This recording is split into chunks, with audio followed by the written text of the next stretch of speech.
And we're live. Good evening to anybody in stream. Welcome and thank you for joining. This evening I'm going to do some more work on this kitty cat here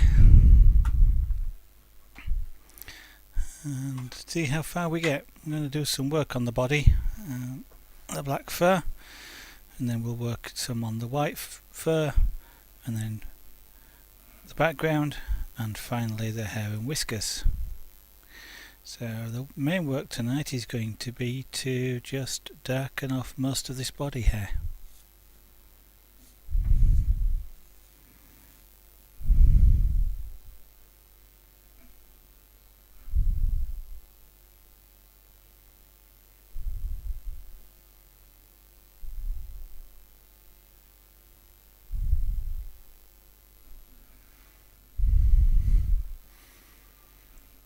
We'll have a bit more heat.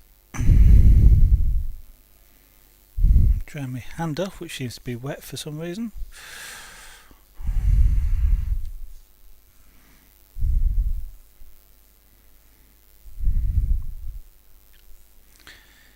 Okay.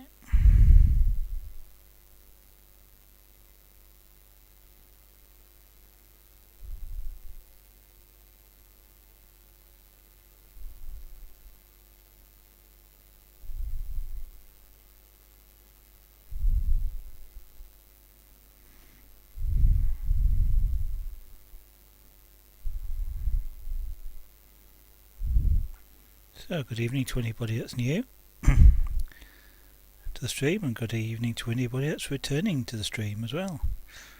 Don't want to leave anybody out. In fact, good evening to everybody.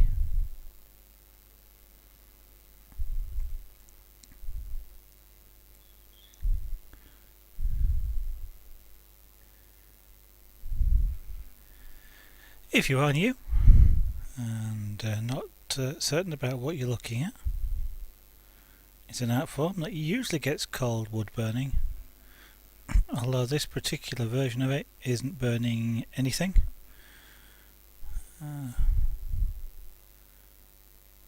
What we're actually doing is cooking the resin or the sap out of the wood, which turns brown and then sits on the surface. To do that, I'm using an electrically heated tool, which is what you see in my right hand at the moment. Although I guess it may look, I don't know, yeah, it may look like the left hand to you, but this is my right hand. I have the camera reversed and so it's looking like a mirror, so not quite sure what it looks like. I've got my right hand or left hand, but such is trivia.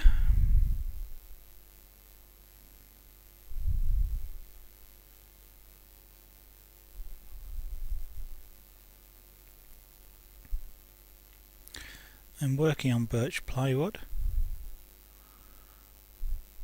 Birch is one of the better woods for doing this on because of the qualities of the wood itself. It's light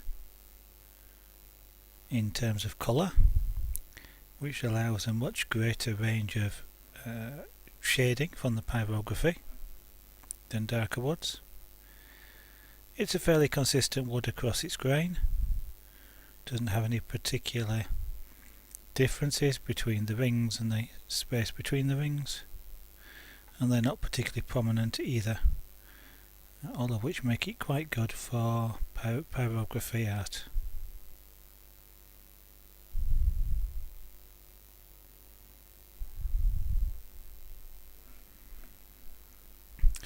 There are different styles of pyrography. This one I'm practicing here tends towards more realistic representations. There are of course lots of others. Some of the more similar ones are cartoon styles. Generally speaking, there you'll have a black outline around things, as cartoons often do. There are geometric styles where it's a doodling style to some extent, squares, circles, triangles, squiggles, all sorts of things like that, in some form of geometric or otherwise pattern. That's often done on gourds. They seem to suit that style of artwork. And then you have branding style, which is really a bit like a stamp, an ink stamp, but done using heat, where the brand is pressed down into the material to create patterns.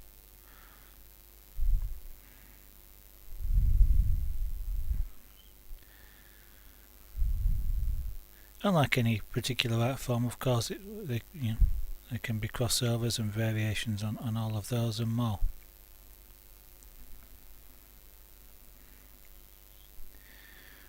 There's two main styles of pyrographic tools. This style, which operates somewhat like a pen. Sherry B73, thank you very much for following me. That's fantastic. Welcome to the stream. I am pleased that you would like to follow me and see more.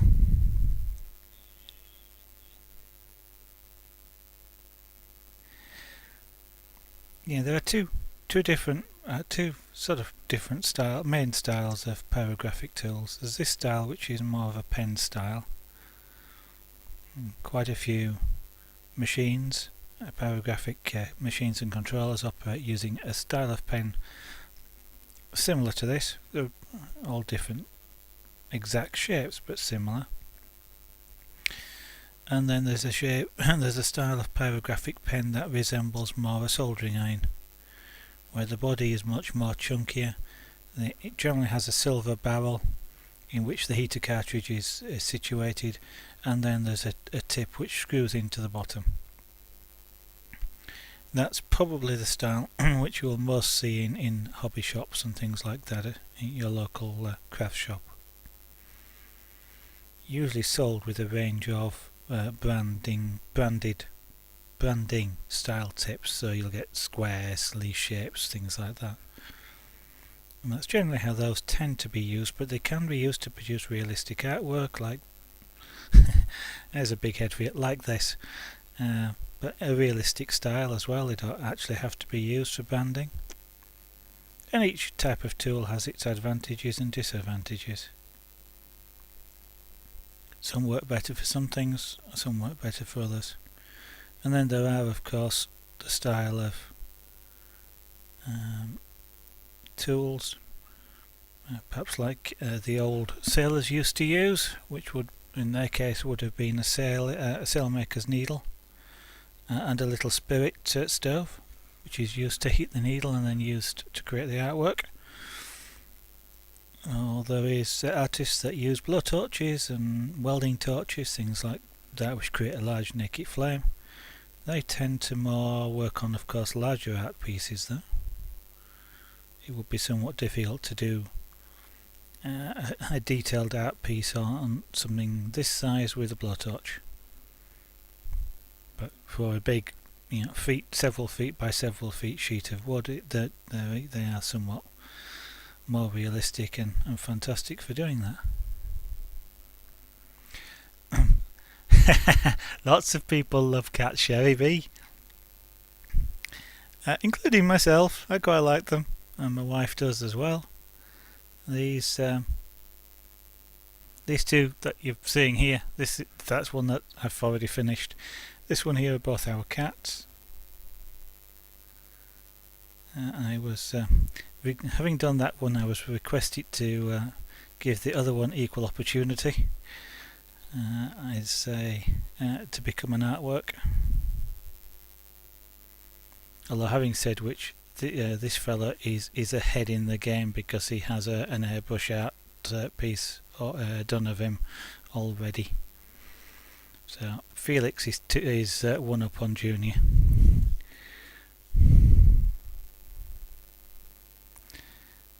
But I like doing cats. They most animals are quite interesting to do, and cats have, with their fur, is an interesting challenge to represent it quite nicely. especially for a beginner like I am.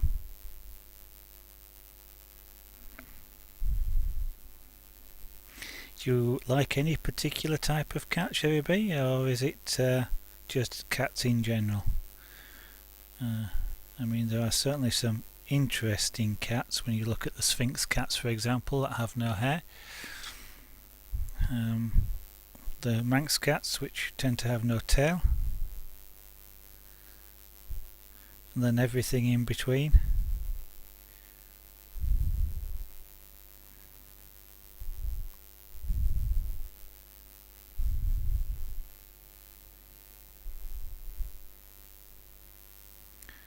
You've got the cats that are the crossover, I think, between some of the more wild cats and domesticated versions.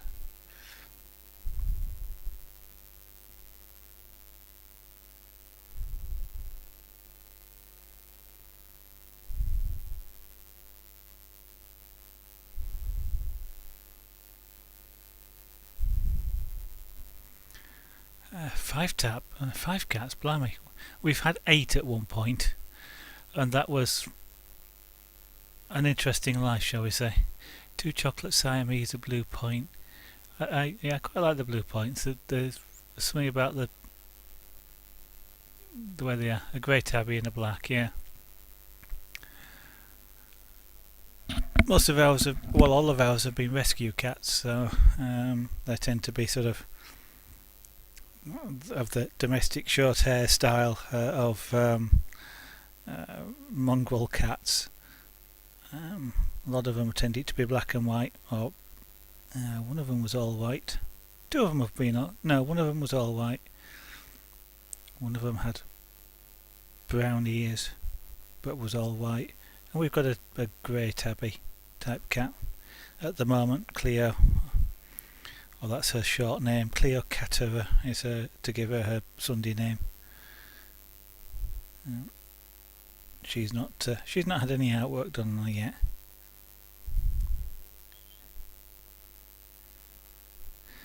Both of these, well, I was about to say both of these are black cats. Junior's black. Felix here is extremely dark brown. He looks black until you take a close look at him or see the 2 side by side. Then this fella looks a rich brown, and this fella's is actually black. May even get a visit from Junior. He has a tendency to pop up on stream on an evening, probably in about an hour's time. He seems to come around, and he sits behind a monitor that's to my right here because it's nice and warm, but then he does like sitting on my knee, so quite often once he sees that he'll disturb everything and come and sit on my knee, but luckily I can carry on streaming while it happens.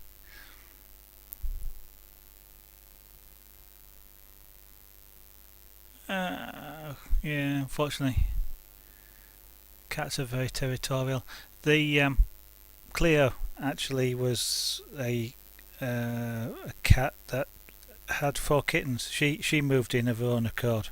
She was a stray, or she wasn't a feral cat, but she was sort of stray, and she moved in of her own accord, had 4 kittens who were unfortunately no longer with us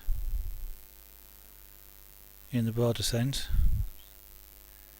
but we did have another cat which was rescued as well, Gracie, named after a place where she was captured in the middle of a city. Somebody just dumped her as a kitten, took a bit of catching, and she was quite a wild cat to start with. I don't know if you've ever seen the wall of death riders, motorbike riders who ride around a wall, and the wall's vertical and they're riding around it. The first time we took her out of the cage we caught her in, she did that round a wall in our house, and she did that round the vet's wall when we took her to the vets. Big leather gloves, certainly helped calm her down. This fellow, though, potentially was a feral cat. He was extremely wild, very timid, and would easily bite if you went anywhere near him. And he tended to bite more than scratch, but he would bite. If you got too close to him, he'd start making a huffing sound. And he sort of came into my wife encouraged him into the house. It took about 2 years. He'd gradually come in. If you shut the door behind him, or he thought he was blocked off, he'd start this huffing and start darting about trying to get out. But gradually he's settled down, and he moved in, and despite the fact that my wife tamed him to some extent, it's me he comes and sits on. He just sits by my wife, but he actually comes and sits on me. It was quite funny watching her do it, especially at the vet, with the vet watching her just go around the wall.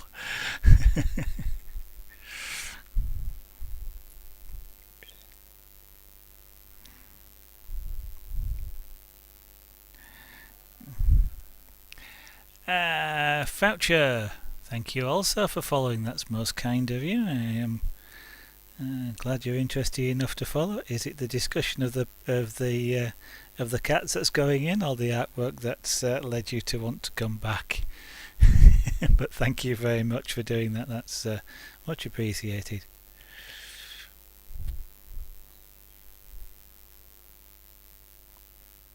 Yeah, Junior still has a. If he gets excited, he now still has a tendency to put his teeth on you.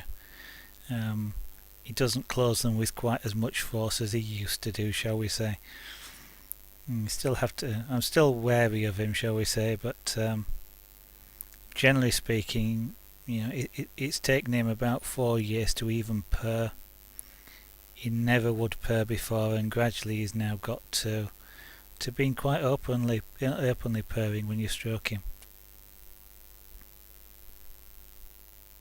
He's quite he's a cat that likes to be around you.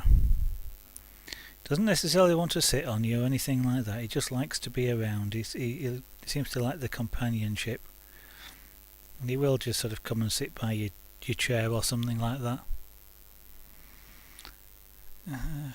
Interesting names: Priscilla, Teddy, Chaos.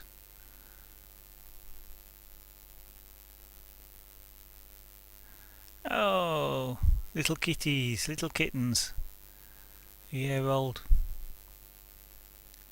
We had two, which we happened to have got just before Cleo moved in, and had 4. So that was when we had 8 at one point. And of course, with sort of 2 1-year-olds and 4 kittens once they were old enough, chaos. They chase each other around. Of course, the problem with that is they ignored us, because they always got someone to play with. So they were quite independent cats, and of course they all had their own quirks. We had one of them was called Popcorn, mainly because that was kind of the sound when he was born. I used to have an old CRT monitor which he'd sit on top of, because of course it was warm, lay on top of, with his 2 front paws over the front of it, right in front of the monitor. Of course, he had to peer around his paws to see what was on the top half of the screen. And he was one that would chase the mouse on the screen.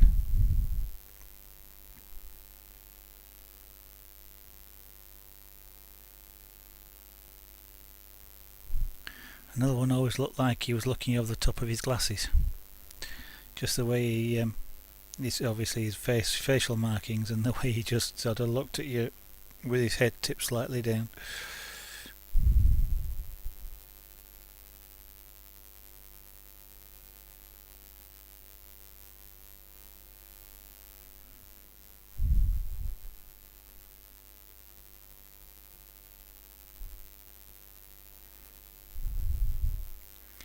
All I'm doing here is just making the fur darker.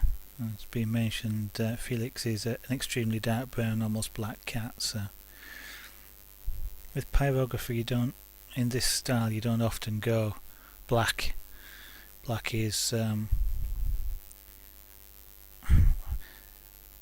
to get a true black, you have to carbonise the wood or the resin if there's sufficient of it, and it generally doesn't look very good, and it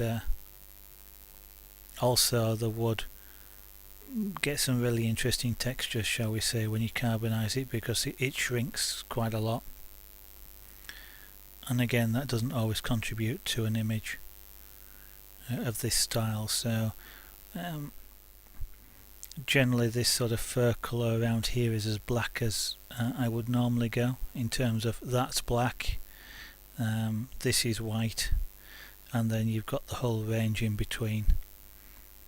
The eyes are about, the eyes obviously are the blackest thing on the cat, just about here, and they're still not black, they're still a deep brown. But interestingly, have a look at the iris of the eyes and see what colour you think they are. Most people actually look at those in real life and potentially even on stream and think they're actually a yellow or green. But in actual fact, of course, they are. It's done with a pyrographic tool, so they're a shade of brown. Yeah, flat screen. Yeah. Oh well, Junior though has a tendency to stand in front if he wants to. He does like laying behind the monitor to my right, because it's a large screen monitor, and he can actually lay with his back right against it, so the backlight, which of course warms up the back, he loves that. But yeah, he does have a tendency to actually sit in front of the monitor when I'm working, because I work from home. He will actually come onto the desk and actually just sit in front of the monitor, and usually when he does that, he's in somewhat of an excited mood, shall we say, and it's generally not a good idea to try and persuade him to move, if you get the idea of that. Of this size, it's kind of difficult because I've only done 2 of this size, but the Junior here took about 20 hours. Felix here is looking to be about the same length of time, about 20 hours. In total, I've probably done about 200 hours of pyrography, and I've got about 10 pieces. But it's kind of it really obviously depends on the coverage and just what the item is. I mean, this one, for example, it took move that side out of the way. It took longer to do the frame on it than it did to do the piece itself, and that's probably about 10 hours of work to do that. So it's kind of swings and roundabouts. Obviously there's not as much detailed work on these as there is the cats, because the cats I'm more or less doing doing individual hairs. Most of this is in sort of fairly large flat pieces, so that does get done quicker. But it is a kind of a difficult thing to do. I haven't really done any particular image consistently on a consistent size of wood to give you a great estimate of time, but yeah, somewhere in that sort of order anyway. Thank you. Just odd things. That's on hardboard, which is an interesting wood to do it on, shall we say, but they're practice pieces because the hardboard's cheap. There's one I was doing this afternoon. I was streaming that as well, and ended up for most of the stream talking about Train Simulator and various engines. But I don't think I've got any other pyro pieces around at the moment.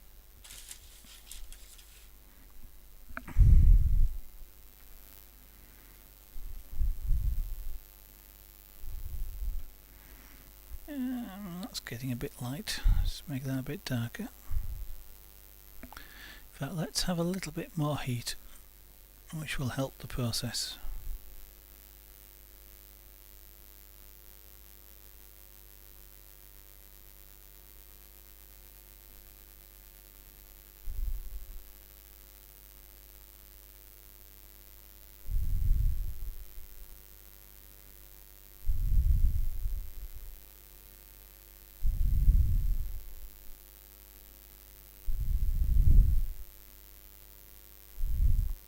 I have to be a little bit careful here of not actually starting and stopping every hair in the same place, otherwise I'm going to get a dark line, and I've kind of already got one here on the back, so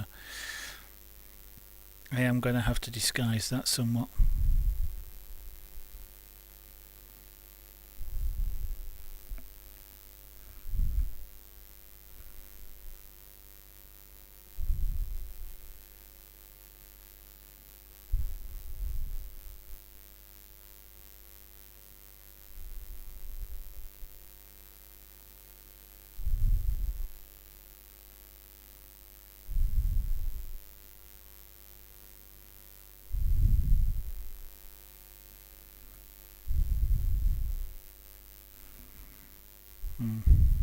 Come back to it.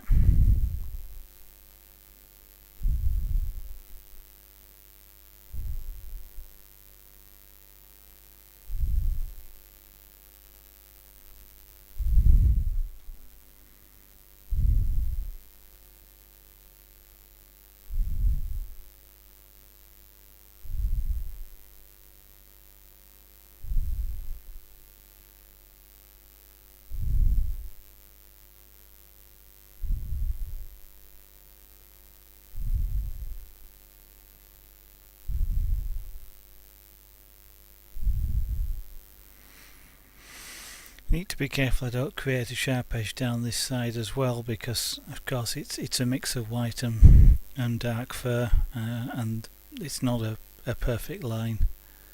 The white and dark hairs show through, so I have to make sure I have somewhat of a ragged edge.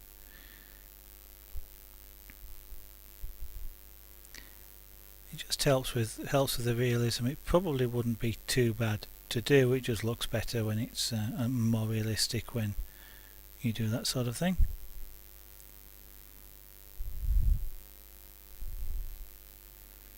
But there again, some other artists using a different technique could probably make it look just as good with hard edges. So different things sometimes, or different styles can give equally excellent results. If there's anybody on stream who is interested in seeing other pyrographic work, whilst there are a few on Twitch, I think there's 2 other guys on Twitch who do pyrographic work at times. One of them is called Camembert. I can't actually remember the name of the other guy, but YouTube is also an excellent source of videos for pyrography, and one, if you want to look her up, an excellent artist is called Jean Buick, Jean, Jean, and then Buick is Bouick.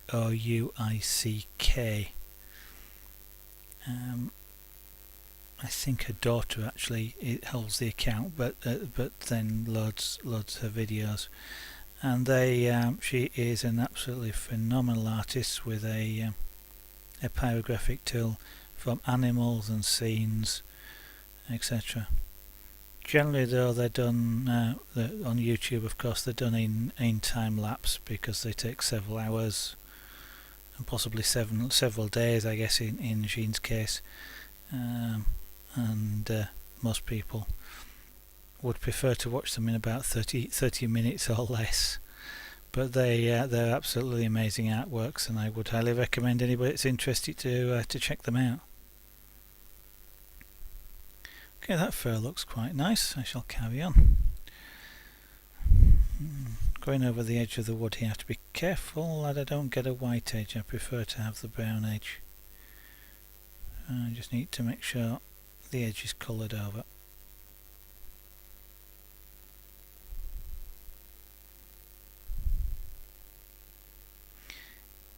Helps to maintain the illusion that the cat carries on this way, which of course in real life he would do.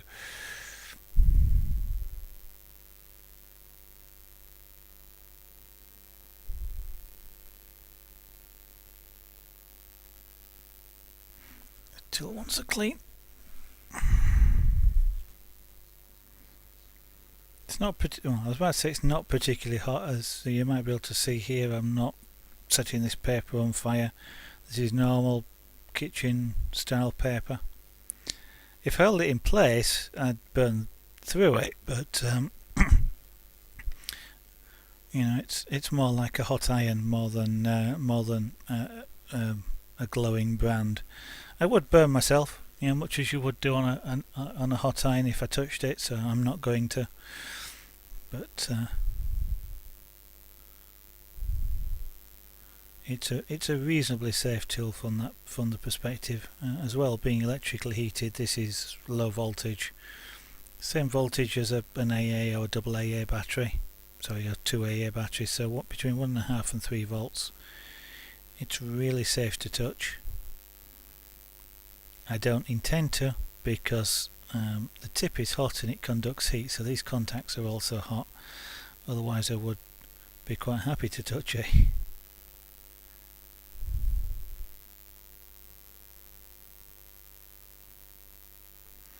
A lot of instead of voltage, it uses a lot of current, so this tip is probably somewhere around 200 degrees at the moment in Celsius.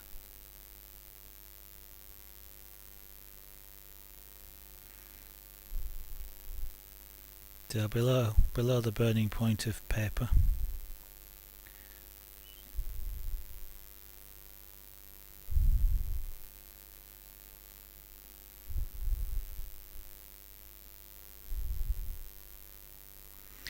And in terms of power wise, if anybody wonders, it's currently probably operating somewhere around the 10 to 15 watts of power. So a lot less than most light bulbs.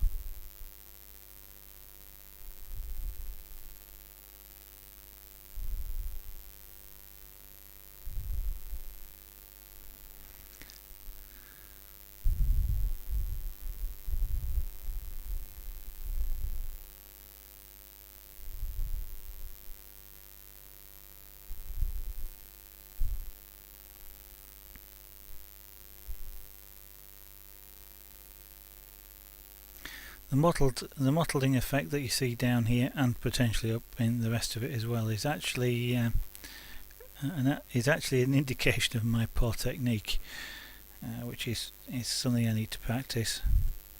And it's because I've held the tip in one place for too long, and that's all to do with the way in which you put the tip down on a piece of wood and move it. When it's off the wood like this, the tip actually heats up a little bit because there's nothing to conduct the heat away. When I touch it down on wood, the wood conducts the heat away and the tip cools off a little. But what happens is, if I put this down and then move it, that instant larger amount of heat creates a brown spot.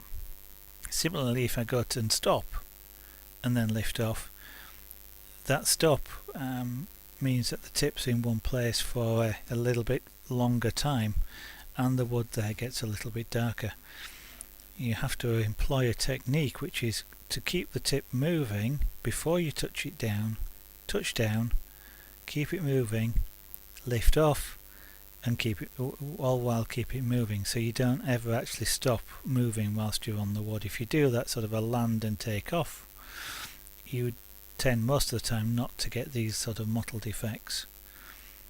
Now that was my first pass over, and I generally do it as multiple passes, so it wasn't something that particularly concerned me on the first pass.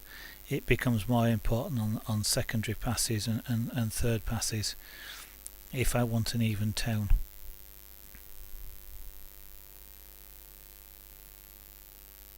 It's not a particularly difficult technique to learn, it just takes a little bit of practice and actually remembering to do it. And I suspect, after some time it just becomes embedded in the way in which you do it, and you don't think about it anymore.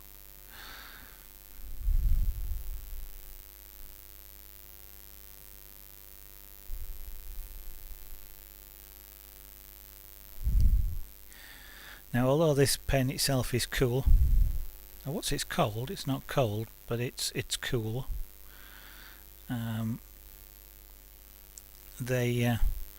We have got a heating element on the end here, and heat rises straight up, or tends to be straight up in a room where there's no air movement.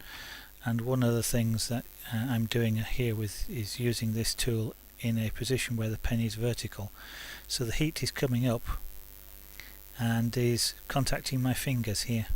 Now I'm not getting burnt, but it's very much like holding your hand over, a couple of 2 or 3 inches above a candle. You can feel the heat, and after a while it gets more uncomfortable, shall we say, to the point where you go, this is stinging a bit, I'm going to move my hand. And that's just the all that I'm feeling at this end, but it only happens when I'm actually holding the pen in this particular position, and I can mitigate that to some extent by moving my hand around the side so the heat actually comes up between them. But the pen itself is nice and cool.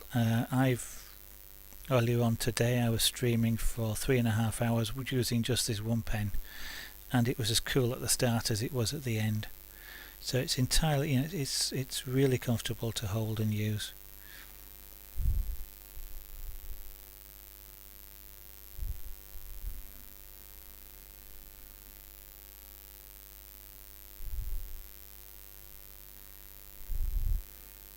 Now, whilst I'm doing this second pass, this tool will need cleaning fairly often, or cleaning off fairly often, because mainly what's happening is because I'm going across a texture I've already established, and the texture is kind of a V-shaped texture.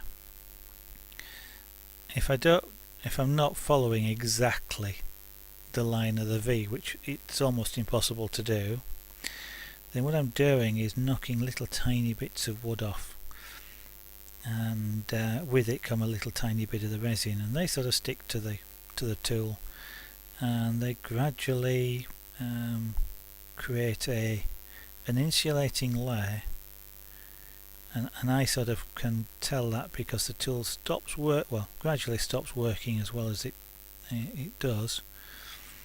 But occasionally, if the material carbonizes enough, it's sat there cooking for long enough, it will actually feel scratchy. So all I do then is, just as you saw me do, wipe it off on a sheet of paper, kitchen paper. I could equally well use a cloth or something like that, but kitchen paper is easily replaceable and cheap. And then it's as good as new. Don't need any wire brushes or anything like that. If I was carbonizing wood, as I might do with a stamp, for example, then yes, that creates a lot of debris and creates a lot of residue on the irons, on the ends, and then you do need to sometimes use something a little bit more aggressive, like a small wire brush.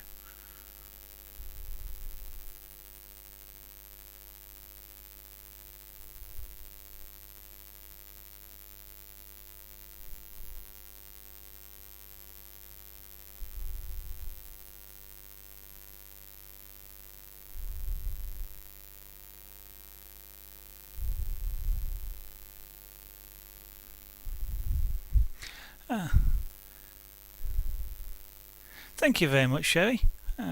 You're welcome always to join me on a stream. I don't always do pyrography though, so if it's just pyrography you're interested in, keep an eye on the title or what comes out on the tweet if you catch the tweets. I also do carving, scraper board, and potentially also something called Punchcraft may sneak its way into evening streams at some point in the future. But have a good evening. I'll say evening because that's where I am, but rest of the day for wherever you are. Okay, well, hopefully you'll join me for some other streams then, and see some different things and different styles.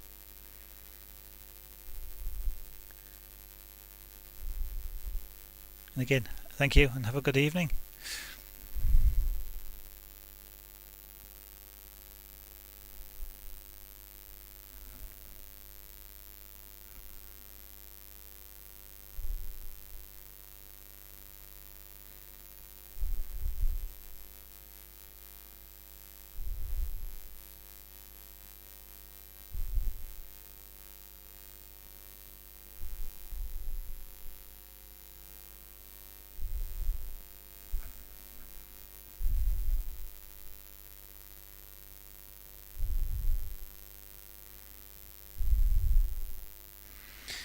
Just have a drink. This is quite warm work.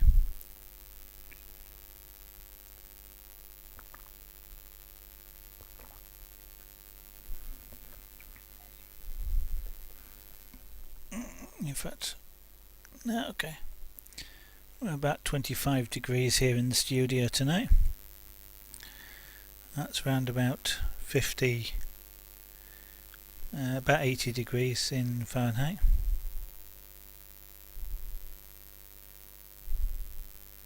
And I can even translate that into Kelvin if somebody really wants it that way.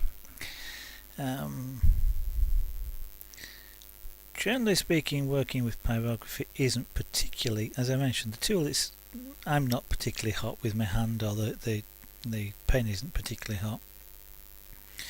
We do have a 15 watt heater here, so there is there is general room heat being contributed to by this thing, which can potentially make a bit of a localized difference, because I am sat, I'm sat such that my face, if you like, I'm looking down on this piece, so it does generally tend to warm me up quite a bit. I do have a big uplighter sat to the left of me as well, so that's contributing to heat, but it can sometimes get quite warm. The other thing, of course, that we're doing here is making lots of controlled micro movements, and that sort of generally warms your body up as well. I guess if it was sub-zero temperatures I wouldn't be saying that, but it doesn't warm it up that much.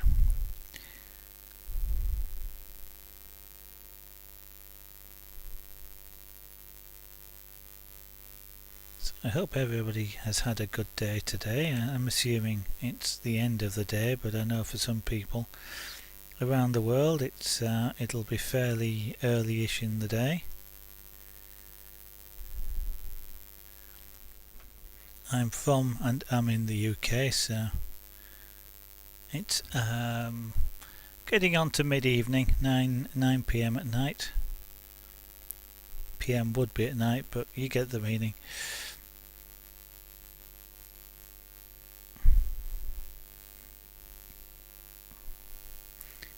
And where we've been today, it's been a nice, pleasant and warm day.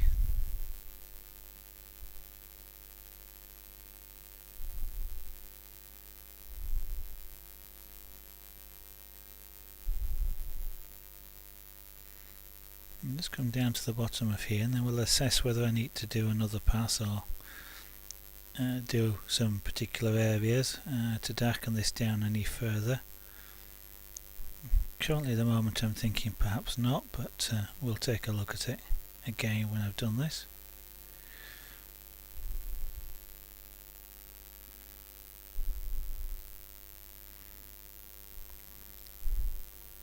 I know there's some areas of the face I wish to do some more work on, so I may skip over there and do some of those for a change.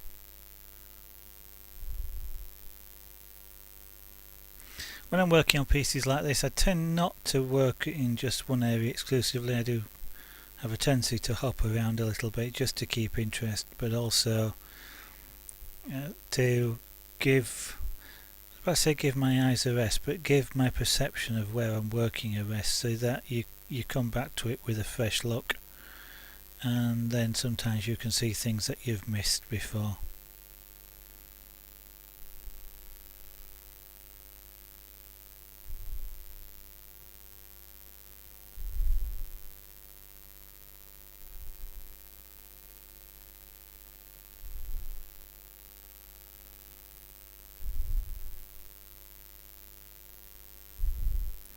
You might notice there's no whiskers on the cat at the moment. They are basically the last thing that gets added, because they're done actually by scraping away material rather than trying to leave little tiny hair widths of white wood behind. That's kind of almost impossible to maintain, so they get added afterwards. I've got an area around here that I need to make darker, which also will help the perception of that ear, and that ear itself needs some darkening on as well. The body itself doesn't look too bad. Some small areas, particularly near the edge here, which need the white taking away. Just going over the very edge.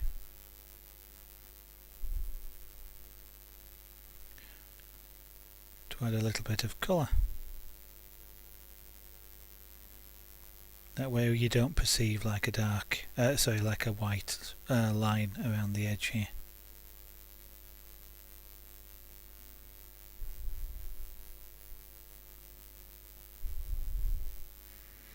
And just right down here at the bottom is a light patch of wood, or it's lighter.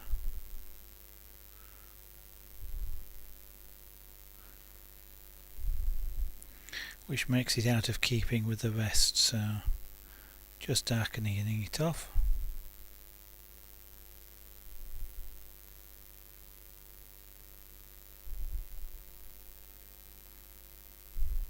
Which I do essentially by just going over it again, doing it fairly slowly because I'm needing to apply quite a bit of quantity of heat.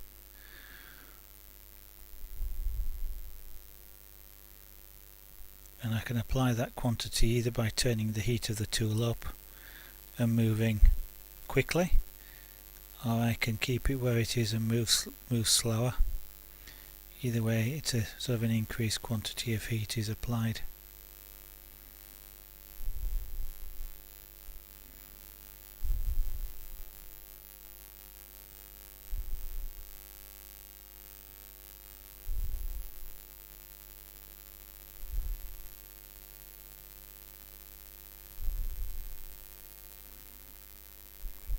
What I'll do is just go right along the edge here with the tool held flat and just make sure that that very edge there is dark.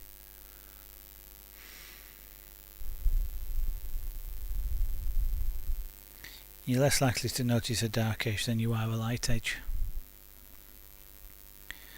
Okay, so now we'll go back and do some of the head. It kind of looks like he's got an eyebrow, or he's a bit panda-eyed or at the moment, or potentially owl-faced is another description of it. There's a dark area here, and that is then light immediately above. I need to disguise that light, the light edge.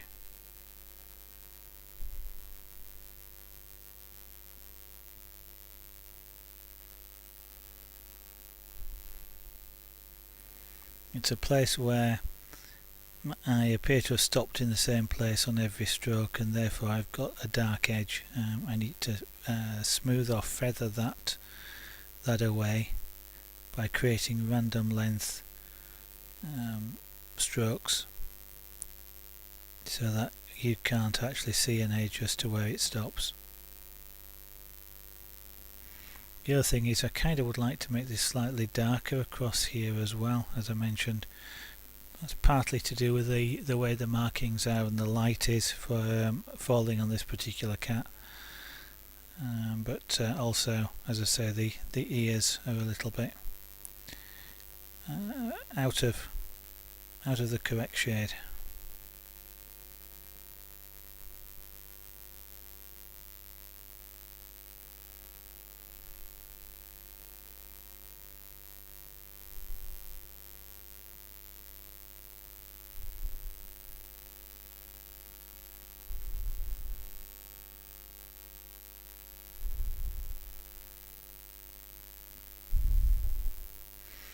am seeing a little bit of grain effect here. It's creating a slight ripple, a colour ripple. It's not particularly objectionable at this level, and is kind of just adding to the texture of the fur a little bit. Being an all black cat though, there isn't a lot of variation in colour. Within the fur itself there is, because of lighting and the way in which he's smoothed his fur down, but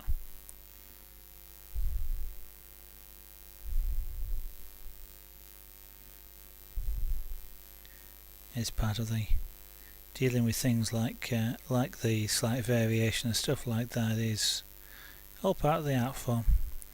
So that's got rid of the eyebrow that was there, and now obviously on stream you can see the edge here quite clearly because of the way the light's reflecting, and there's almost a line across here as well. So I will and I can see this here because it's a slightly darker brown, so I will need to sort of feather these edges off, and as I say, make this somewhat darker as well, which is kind of in line with the markings and in line with the way the light is falling on the cat in a larger version of the reference image that I've got in front of me.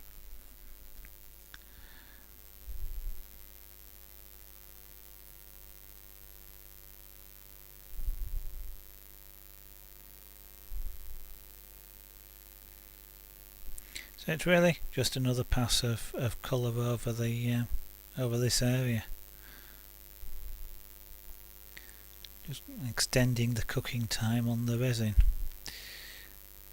or sap, however you choose to describe the liquid.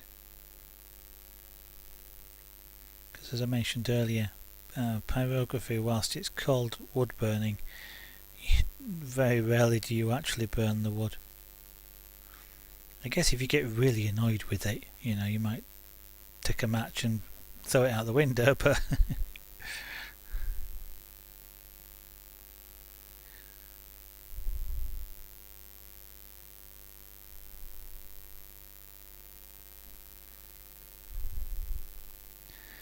now, although I'm working away from an edge that is showing up, one of the things I have to be careful of is that I don't create another one by always starting the stroke in one place as well. So it's always has to be kept fairly random as to where I start and where I end if I want to maintain a fairly consistent colour. So generally speaking, with Buzzy cats, they're like this. Their fur colour is consistent, but not fully consistent. You can see variations. So when you are trying to do something like this, which is representing a cat, perfect colour isn't really something that you tend to be looking for. People who are familiar with cats will look at something with perfect colour and it will kind of look odd to them. Of course, some of the shorter and lighter haired cats,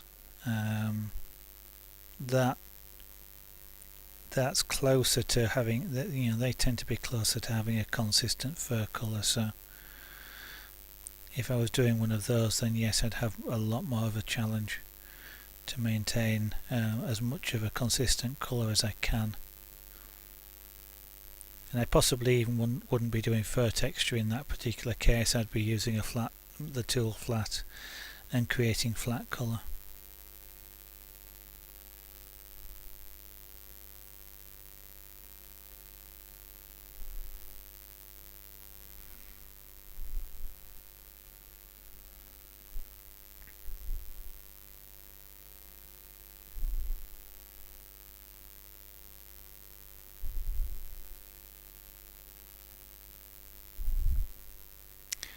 Now that at least looks better, because it kind of looks somewhat like a reflected light, a line of light across his forehead here, just below where my pen tip is. So it's at least doesn't look so bad like that.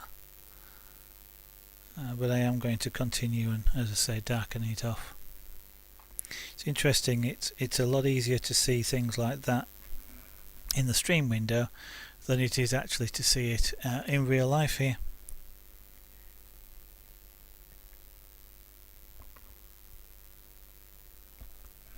So it's been a useful, streaming, and the camera is providing a useful function as well for me in actually creating this art piece, as well as for you guys in watching.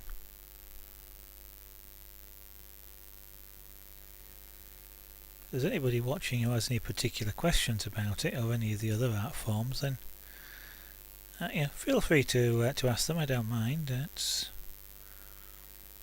It might save you hearing yet another repeat of what pyrography is about or things like that, but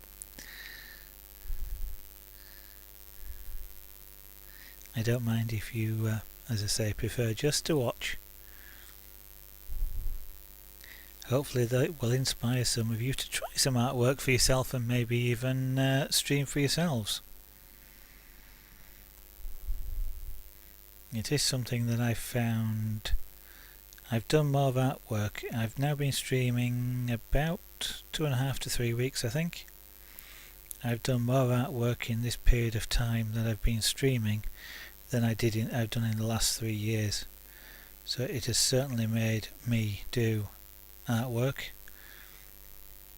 and I enjoy lots of different forms of art, as you probably have guessed. So I'm quite pleased about actually starting streaming, and don't really have time to do much else these days, but I am doing art, which is sometimes can be a little bit challenging to get started. It's all too easy just to watch another video on Twitch or another video on YouTube, and all of a sudden it's nearly time for bed and it's a bit too late to start doing any artwork, and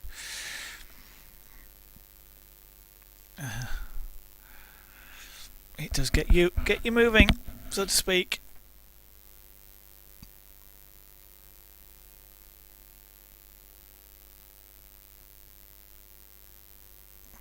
If anybody is interested in streaming, don't worry about mistakes or anything like that. A lot of people that are interested in watching and the creative arts, especially the artists that are around in the creative section, we all make mistakes. We learn to correct them.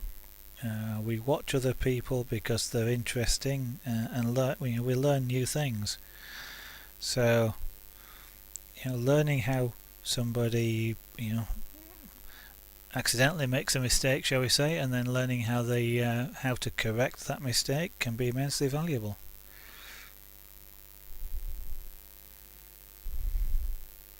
I mean, as an example, on Monday of this week, I started this piece either on Saturday last week, I think, or possibly Sunday, I can't remember.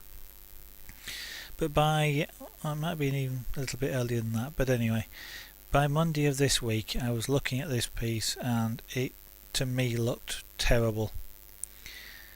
I played about with it for quite a long time on Monday stream, removing colour, adding colour in, trying to reshape the face and particularly the nose, and I could not get it to look reasonable to me. There were times when this looked like a fox, it looked like a bear, looked a bit like an owl at times, and by the end of Monday's stream I was I actually said on stream I'm going to abandon it. First piece I would have ever abandoned, and it would have been filed in the nice round portfolio down the side of my chair here. But after the stream on Monday, I was watching some other streamers, and whilst I was there I just thought I'll just try out some different techniques, because I'm going to throw the piece away, so ruining it isn't really an issue, and it's a bit of wood to try something on. And I started darkening all the fur down, and by the end of the evening I'd done a little bit and it looked significantly better, and that's what turned out to make the difference. I darkened the rest of the fur down over the course of this week's streams, and it's now at a position where I've no intention of abandoning or throwing this thing away. It is now almost a complete piece.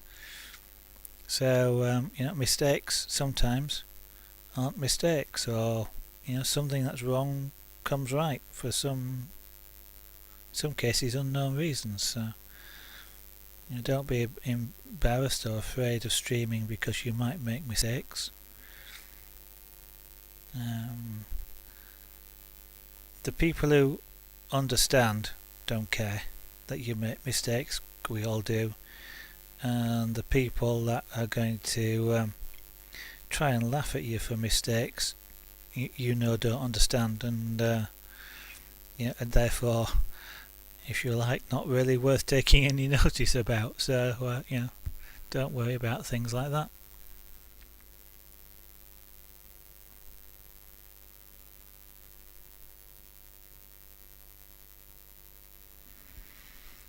Okay, now that's looking quite a bit better.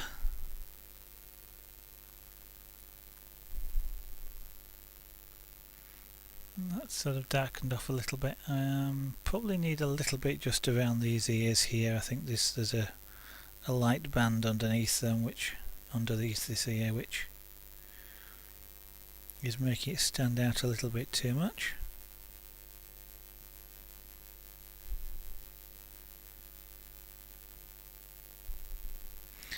Unfortunately, pyrography is this style of pyrography is somewhat of a slow art form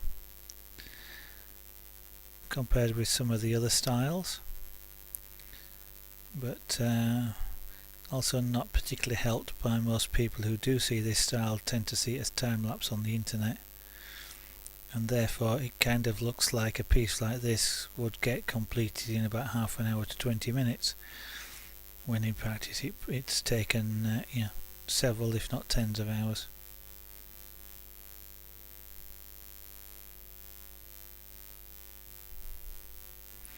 Now I'm generating a line, so I have to be careful about that. Having said all the perils of doing so, I then go ahead and do.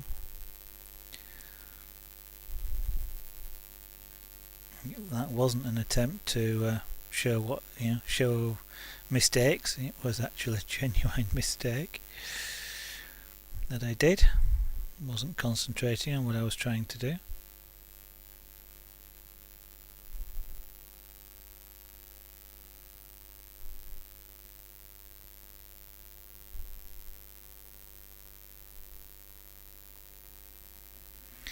Significant mistakes are there's in pyrography there are techniques of fixing some things. Really significant ones are obviously quite harder, but just things like a mark in the wrong place sometimes can be disguised, or with woods, some woods you can actually scrape the colour off with no particular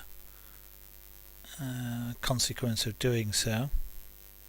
There are some consequences, and generally they appear when you come to recolour the area, but some woods there's less of a problem with that than other woods.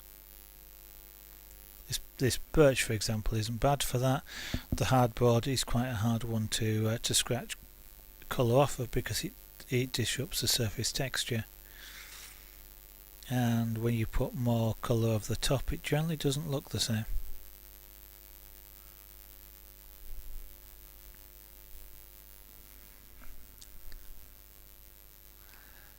Okay, now I've got a streak down here. Don't mind the light area at the back because this cat is generally sort of lit from above.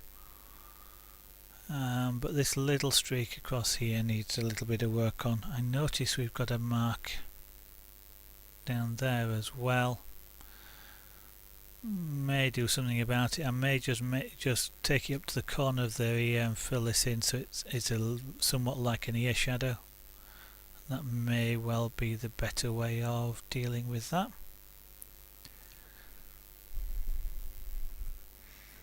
Quite hard to see on in real life though, that slight thing, but what you're doing is you're seeing it from a slightly different angle with light from a slightly different angle.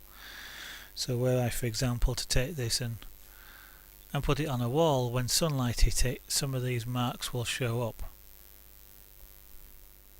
And I've seen that on some other pieces that I've got, which I've never actually been on a stream camera. But when I have those and the sunlight's on them, you do sometimes see these sorts of marks where I wasn't quite consistent in applying the colour. So it's just this area around here where, okay, so if I just carry it on from here,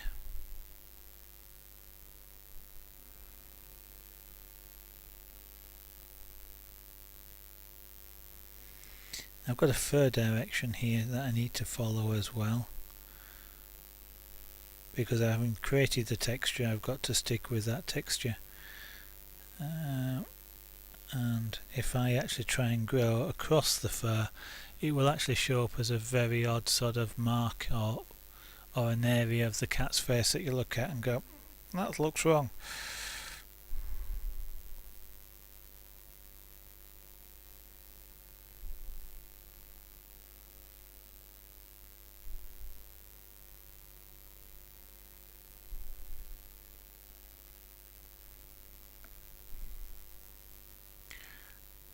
A bit more just around there, yeah.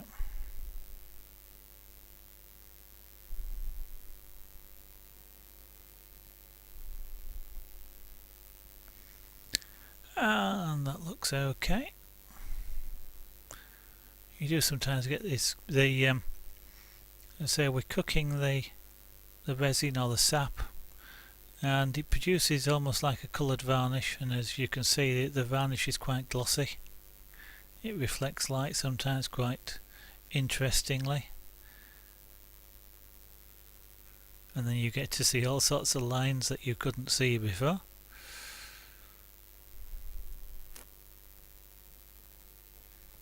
This is one of those instances where black looks white, and in some cases, or in other cases, white looks black. Yeah, this other ear here. Ideally I need it to be darker.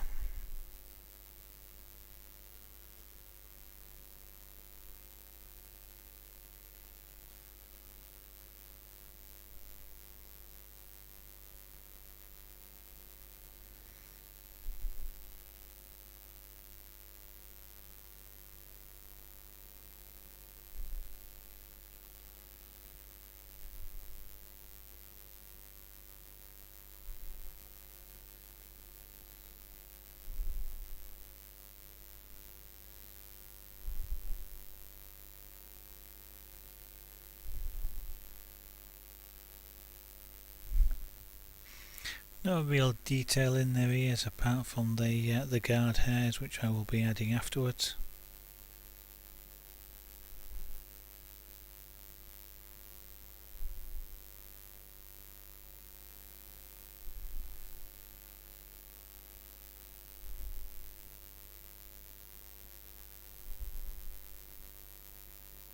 Guard hairs, well I call them guard hairs, that go across the entrance to the ear.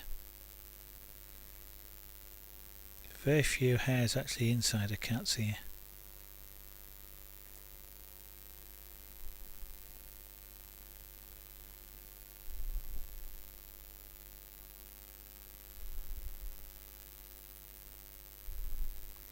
Now I need a fairly straight or sharp edge down here, because this is actually the edge of the ear, or the end of the ear, but the inside needs to be quite feathered out or blended so that it doesn't come to a dead stop.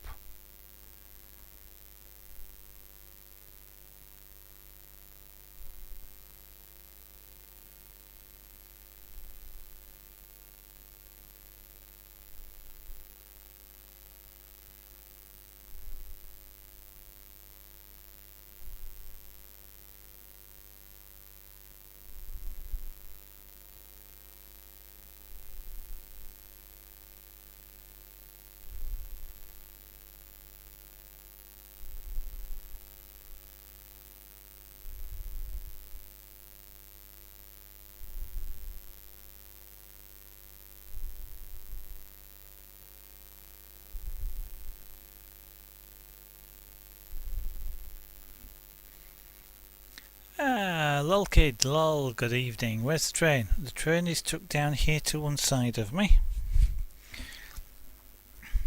It's there. That's an occasional piece is the train. It's that was done obviously today on the stream. It is a real practice piece. Is that these are sort of working pieces.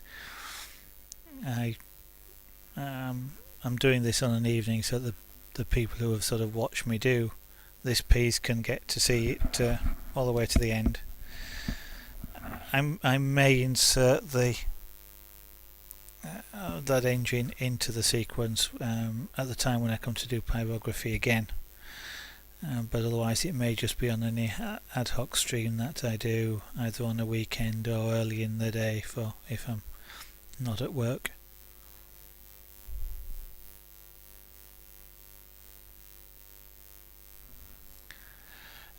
Baby tears. Are you taking over now, are you? And hi, good evening to you as well. Hi.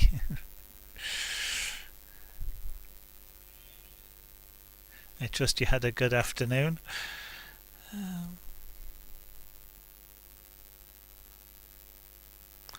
Oh, good evening to you then, Gluten, if you're watching, or yes, I guess you are.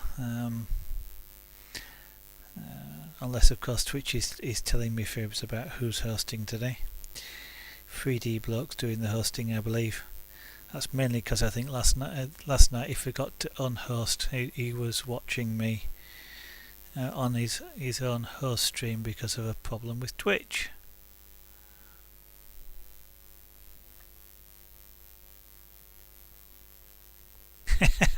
I don't quite know how to take that, every time you join my stream, you seem apparently to have a glass in your hand containing alcoholic beverages of one kind or another.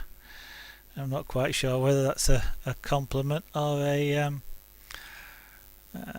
what's the opposite of that. I don't think you actually need to take alcohol in order to be able to stand watching me, but at least I hope not.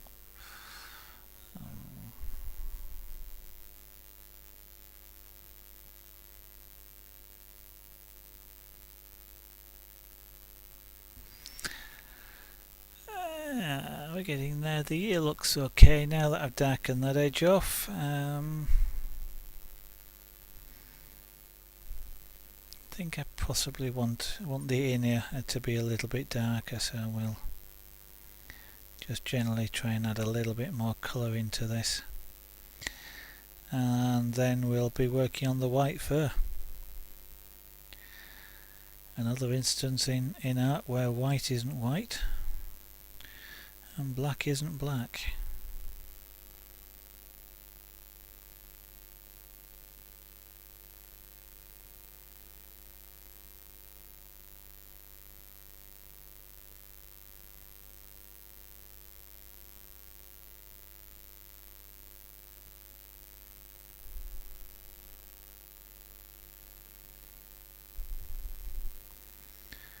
Okay, that's getting the shade I want here, or a darker shade, which is what I'm looking for.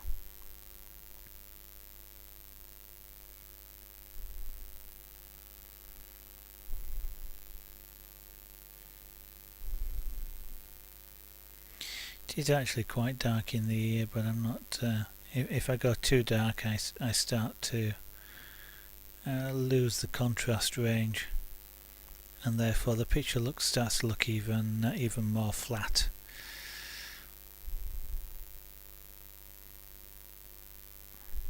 Although quite how something that's two-dimensional can look more flat than two-dimensional. The English language is a wonderful language, isn't it?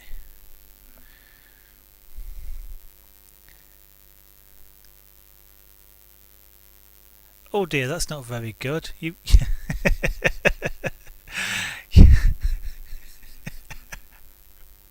You've got a buzzing in your headset, have you, Wolfmere? Yes, of course you're allowed a glass baby tears. It just seems to be that whenever you're on my stream, you've got one. Ah dear. Ah.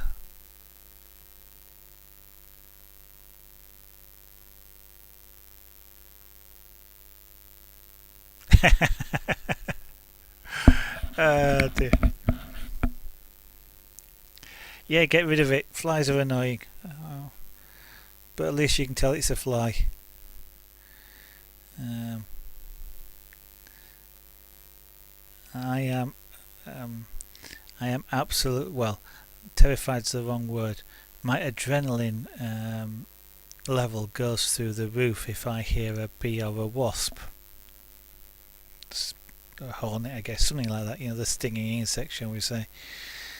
And I can't stand to be in the same room as one of them. So at least a fly doesn't sound so bad. Yes, in fact, if there was a bee or wasp in this room now, you'd be staring at a picture of this pussycat for quite some time, with no absolute movement or sound at all.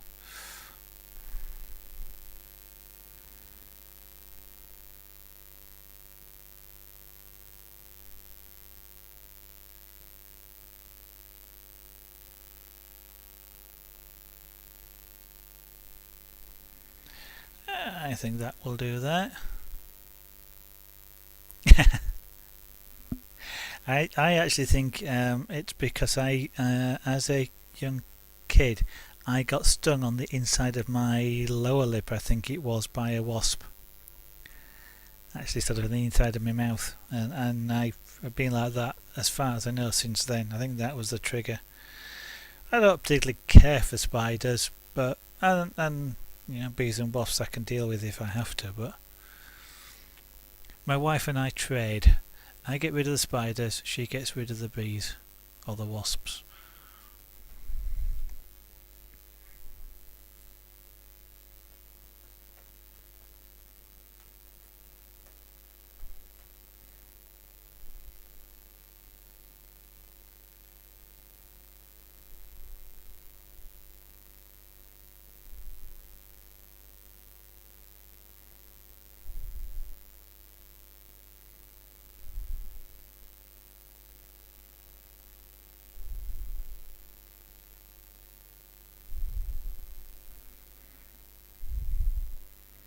Actually, you're kind of making me a bit jealous, baby tears, because I've only got water. Nice cold lager does seem somewhat enticing at the moment. That or I've got cold tea as well. I don't kill them very often. I will trap them and put them outside.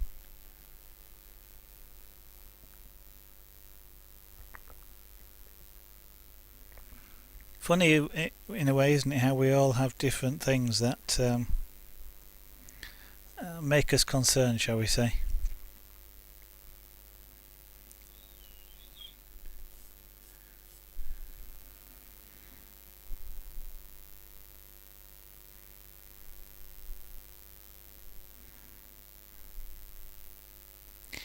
Well, that reminds me, and I don't know why. I was just thinking of things that might frighten. I just generally thinking of things that might frighten me or whatever. And I was looking at the cat and thinking of sort of lions and tigers and things, and I just remembered I've got some pictures somewhere that might make a good image of actually of me and my wife stroking the stomach of a tiger cub. I think it was a tiger cub. So sort of thing that would terrify some people, I guess, and it was interesting. We went on holiday once in America. We went to a place that specialised in interaction with these animals, and so I think one of them was a lynx, and I think lynxes purr like domestic cats, if I remember correctly.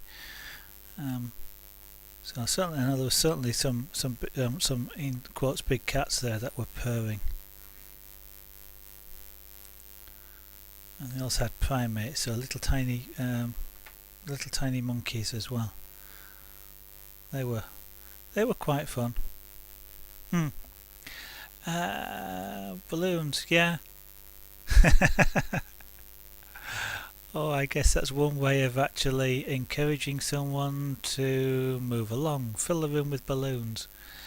Yeah, okay, you can have double the beer then. I'll let you have the headache that goes the next morning with it.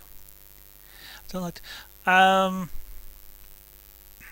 music. Lol kid is kind of sometimes, and sometimes not.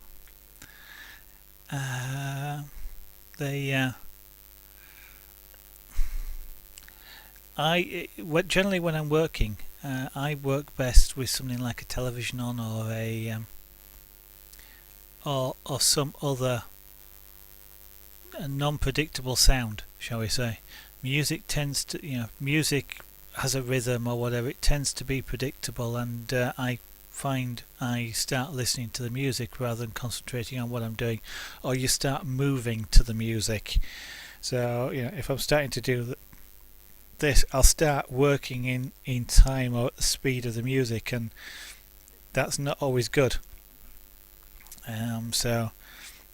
Quite often I won't listen to music whilst I'm doing things, unless something like classical music maybe, or occasionally some of the space themes I will listen to, because again they're music which doesn't necessarily have a beat or a particular speed that I'm going to go too fast on.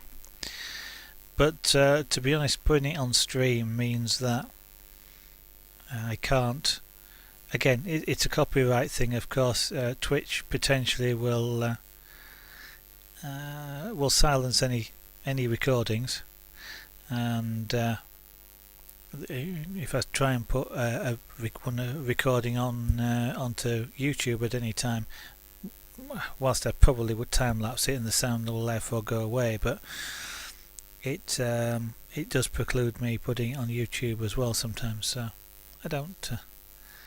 Apart from the fact that I don't like Emmerdale, I find them too predictable. Same with Coronation Street, but yeah. No, Lynx isn't mythical. Lynx is the one with where the ears curve sort of backwards on the head, so the head's kind of like a C on its back with the ears. Nice little animals. I mean, I guess in the wild they're quite lethal, but as I won't say domesticated because they're not, but as a animal that's been used to being around humans, they're quite you can, well, I guess you can stroke them like cats. So you can do that with lions and tigers. I mean, Seafried and Roy, of course, used to keep white tigers, and they would treat them like a domestic cat. So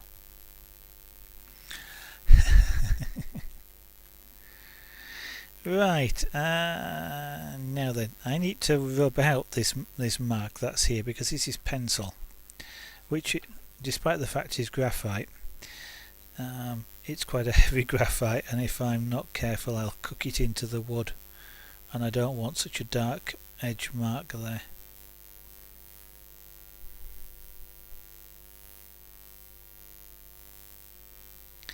It's too obvious, so I will mostly erase it, and what I'll then do is, whilst there isn't a shadow underneath, I'm going to put one in underneath his chin, just to show up the edge here of his muzzle. It's somewhat in keeping with the direction of light anyway, so it won't look unnatural.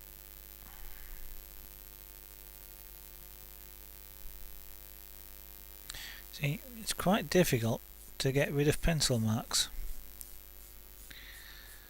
It's not so bad to do it when I've done using the transfer paper, because it's a very light graphite, and it seems to brush off if I'm not over time, and it doesn't seem to matter too much about being run over with the pyrography tool, but pencil, I've learnt, sticks around and stands out.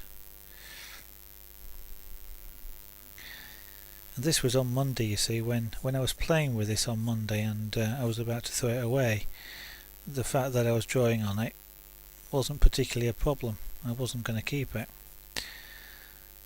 But now, what do they say? Never say never. That might be enough. So I'm going to turn this tool down because I really want it to be quite subtle. The blowing is me blowing on the tool, because otherwise when I touch it down I'll get a dark mark, and I don't want that.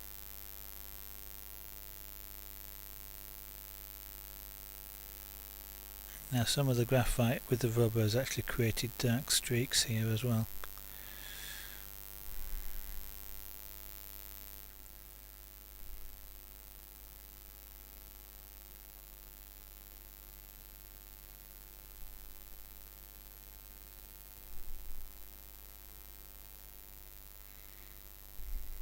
Now given that this is a, generally speaking, is a transition area between the black fur and the white fur, the odd little streak of brown isn't really a problem, and unless you're looking at either the real cat or a photograph of him, you wouldn't know. If I decided to put brown, black hair down here, you go, yeah, and it's only somebody who knows the cat who would look at it and go, but it's not like that.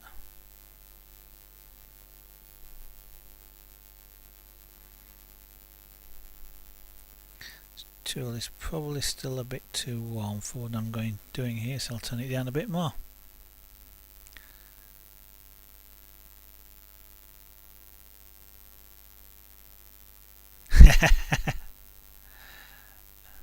Oh, you are hearing one now, are you? You sure it's not a fly that's somewhere in your room, baby tears?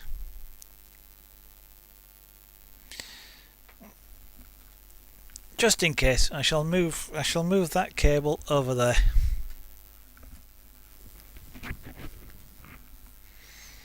Move that one out of the way. This one, I shall tuck my arm that way around.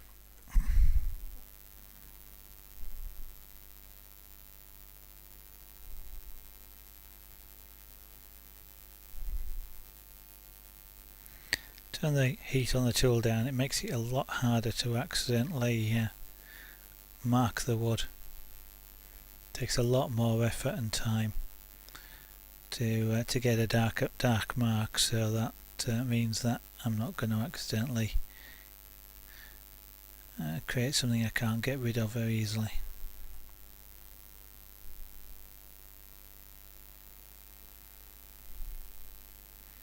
So don't really need to fill, and I'm not filling in the whole area. I'm just creating like a shadow just around his muzzle there, and will come down under the chin.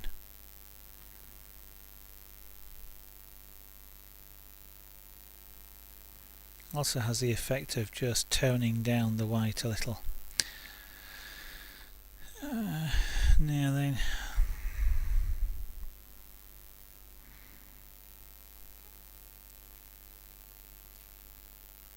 The white of his body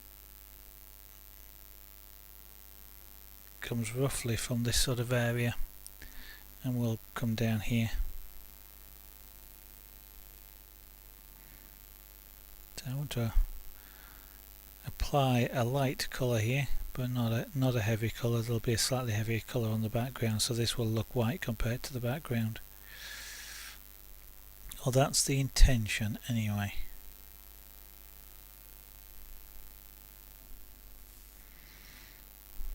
And this area here where there is actually a shadow, I'll need to make this a bit darker as well.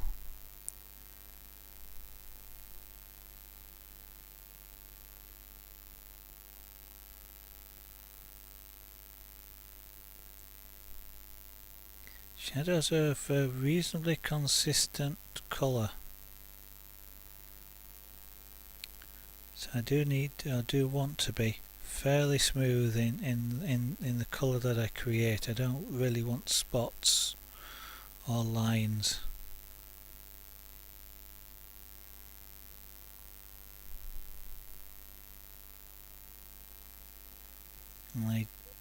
They can have hard edges, can shadows, or light shadows like this often have sort of a fairly woolly edge. Don't really tend to stand out too much. Don't the edges? They just generally fade away. The really hard shadows that you get will have generally have a crisp edge.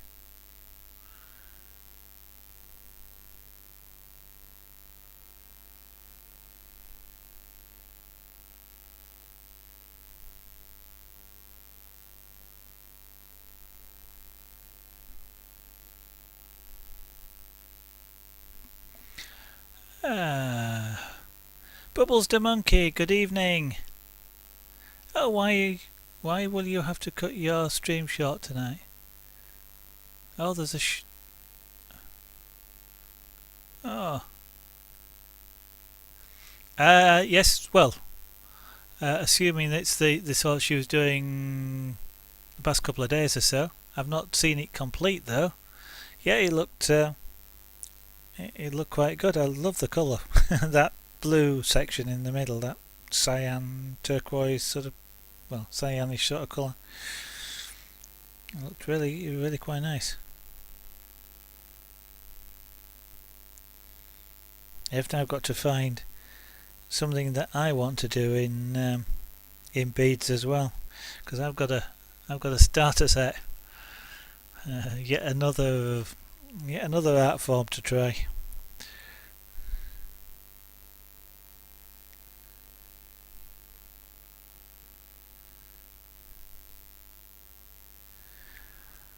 So why are you going to have to cut your stream short? Because you've got nothing else to do? Can't believe that. It's worse, little.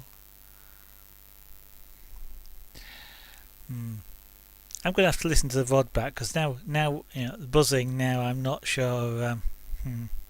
Oh, I see what you mean. You're almost done. Therefore, you're going to have to cut it short to do your staff because she's finished it. I see.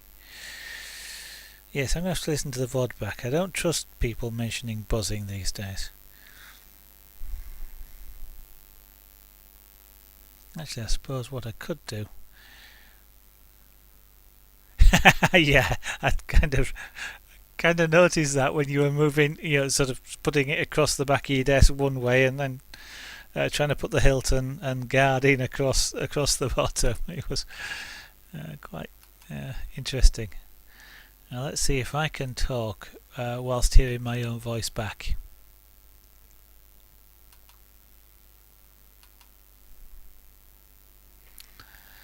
You don't seriously expect me to answer that question, do you, baby tears? Yeah, I have that problem all the time, Bubbles, is knowing what to do next. Yes, it is one lucky friend. Let me put both headphones on, because I'm not hearing anything at all. No.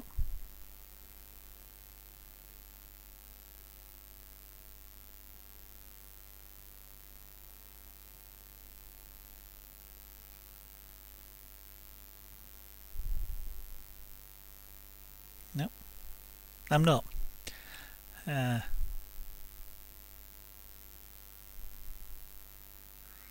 am hearing a background sound, but it isn't a buzz, and it's so low level that it wouldn't be. I don't think it'd be. I'm not even sure where it's coming from, the headphones or the transmission itself.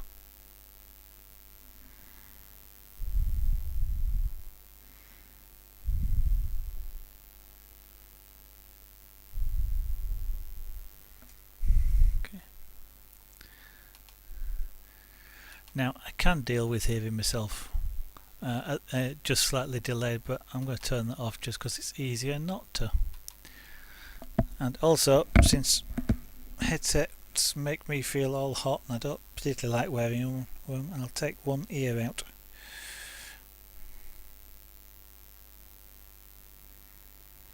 One of these days I'm hoping to be able to afford to get myself a proper studio mic, and then I don't have to wear the headset at all. Okay, so I kind of want to just tone down. Let's see if I can manage to tone down this white as well. It's a little bit too bright. Partly the light. I mean, the cat's fur isn't a pure white anyway. It is white, you know, but it's more a slightly off grey white.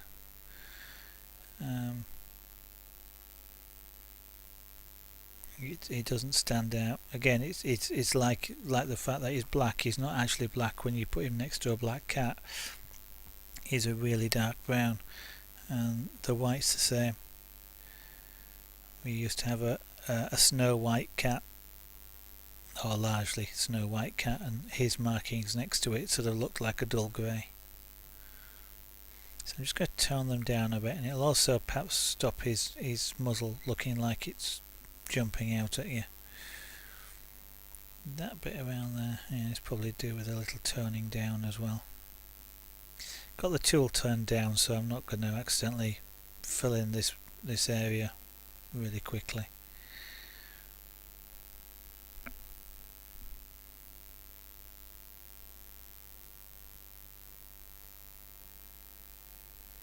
That's better.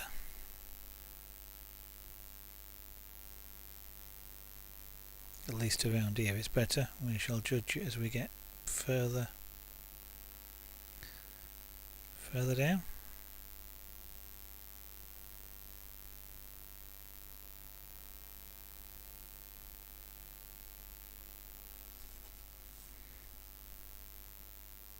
It's probably very subtle to you guys. I'm not even sure you'll be able to see the difference.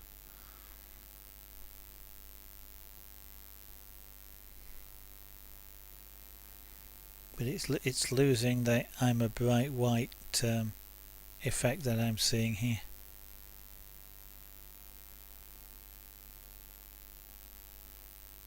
It was of course just the uncoloured wood, but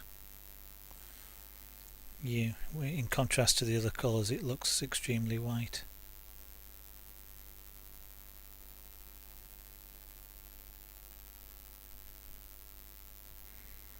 So I'm really applying about the lightest shade of colour that I can get away with.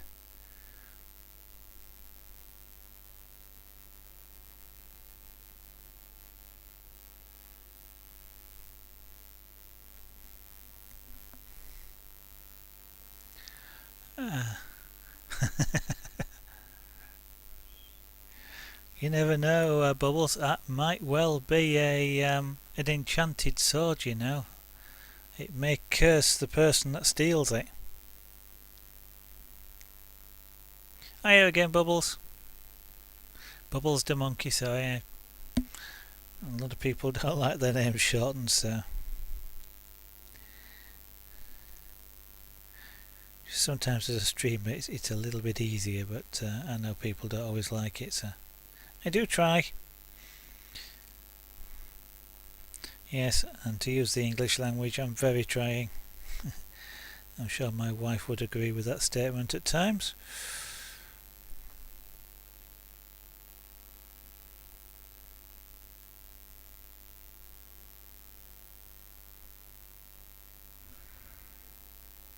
Okay, that's worked quite nicely. Now do the other side of the face.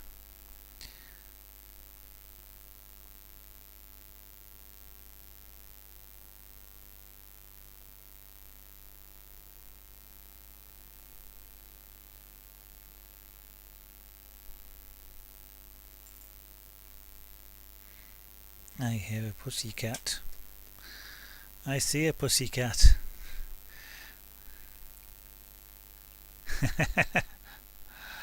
There's no eggs involved. We're out of them completely, baby tears. Need to get some at the supermarket.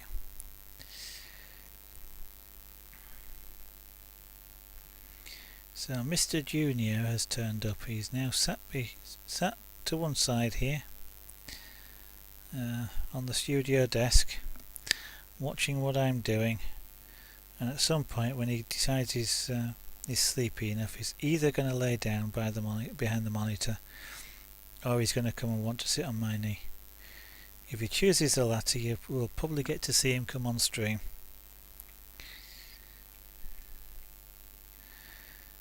Okay, so that bit of the face looks okay there.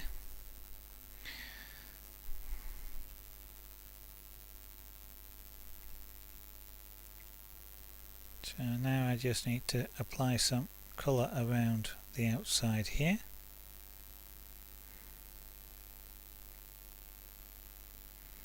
Again, it's just to differentiate the white area, which I don't want to be brilliant white.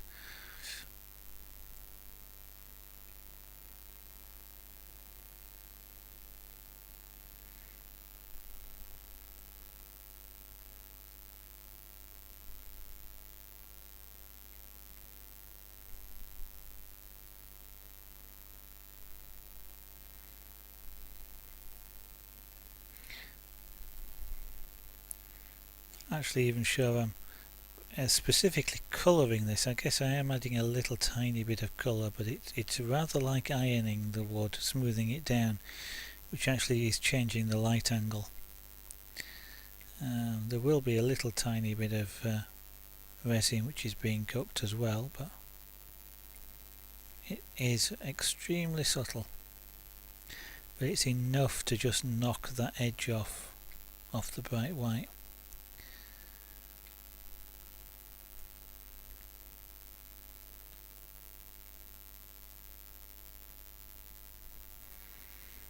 Now then we'll add a little, I'll do this first, then we'll add just a little bit more shadow underneath here. Again, slightly fictitious shadow, but it will just differentiate the edge of the muzzle.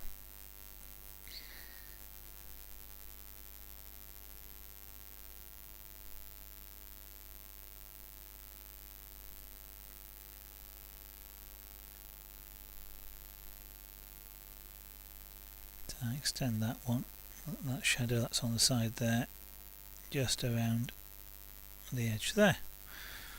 There we go. That doesn't look too bad. Doesn't look too bad at all. I'll need to take another look at that after a little bit of a rest, but we shall see how that looks later.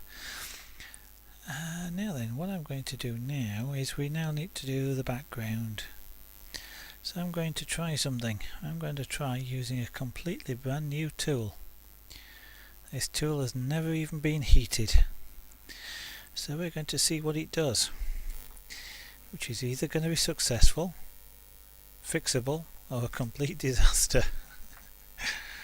I'm hoping for at least the second option, but preferably the first. So I have absolutely no idea what temperature settings I need on this or anything. And here he is visiting. You're just going to see his paw, I think, on stream. Come along, Mr. Junior, then. No, that's too hot for you to stick your nose into. No, you can't sit there either. Come on. Yeah. I don't quite know what it says to you guys on stream that is sitting that way around. Come along, that's it. Yes, I know you want your head stroked. You're a sleepy pussycat, aren't you? You're going to sleep on my knee. Yes, you're going to come and sit on my knee. You've got to talk to them.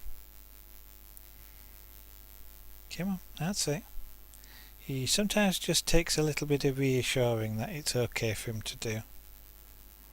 You're still not sure, are you? It's okay. Come along, Junior. No?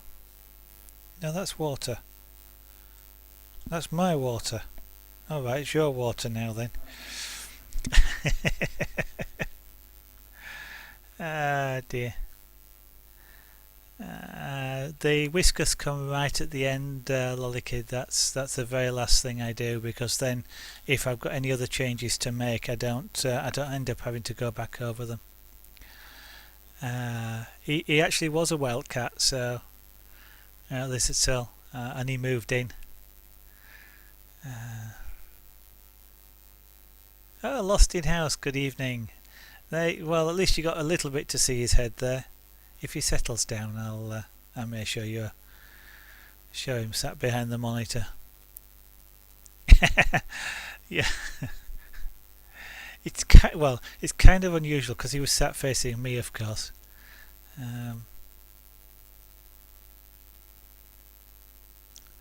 Oh, were you broadcasting in the evening last night, Lost? I never seem to be able to manage to catch one of your shows. In the day, when I'm at work, unless my PCs I'm using for work isn't particularly taxed, I have to watch on a Gen 1 iPad, and it won't pick up your stream because it'll only do the partners with their transcodes. He's gone. He's just gone down there. He's sat well, I'll tell you what. I'll show you where he's gone. Excuse the funny angles, and he's upside down, of course, so he's a bat cat. But he's just sat there behind the monitor.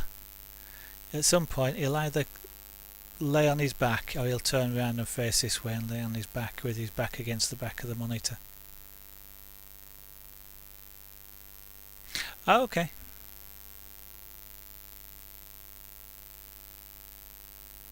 All this newfangled technology, you see. Upside down cat. Yes, what I said, he's a bat cat, you see. Clinging to the... Oh, blimey. That's making me dizzy seeing my own preview. Yeah. He's able to walk on ceilings, you see. That's because I've got the camera flipping its video so that you're seeing things at the same, well, not the same angle, but the same way up as I do. So you're not having to look at a picture upside down all the time. Oh, go on. Tell you what then, let me hold this upside down. There you go.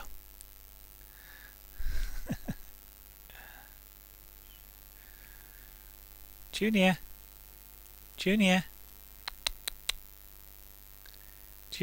Yes, he heard. Usually cats don't like the tutting sound, but Junior's one that responds to it. Junior. Hello, Tillybug. Good evening. Yeah, the stairs are just out there, so he's kind of guarding the stairs. Not that he actually goes off after any cat or anything. He just likes to watch.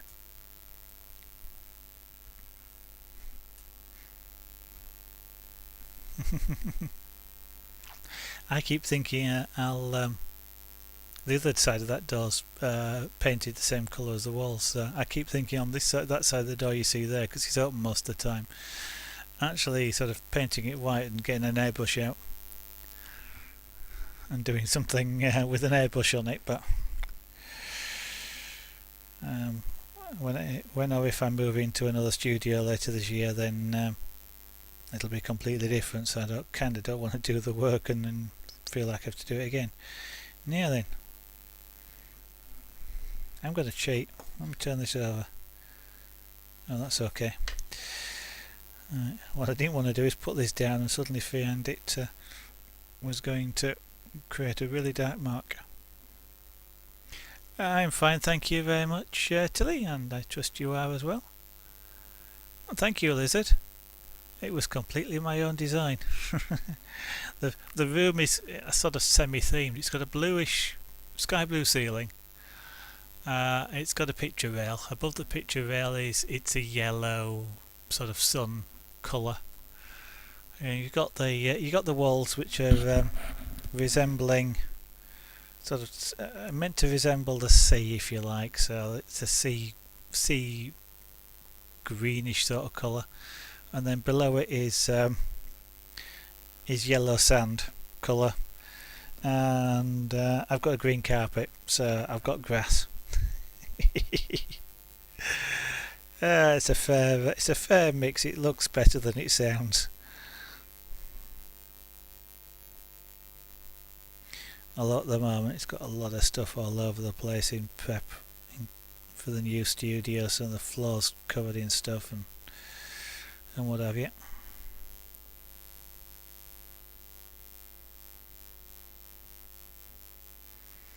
Okay, this is a larger flat shader. I'm just trying out. This is the first time literally I've tried it, so I don't know how it's going to work or react. So I'm trying it on a working piece. A bit dangerous really in case it goes wrong, but in theory this should help me create a more consistent colouring with practice anyway, just because it's wider. And also, I mean, it doesn't take quite as long to achieve colouring a large area.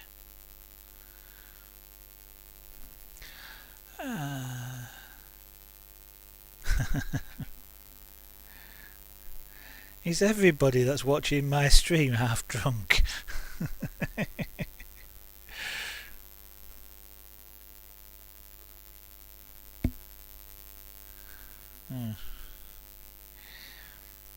Pussycat update is having a wash before settling down.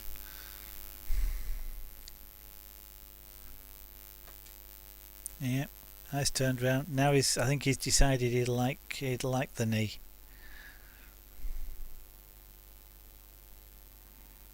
Come on then, if you're going to. That's it. Yes. Yes, come on you come. You'll have to settle down though, because I won't be able to stroke you much.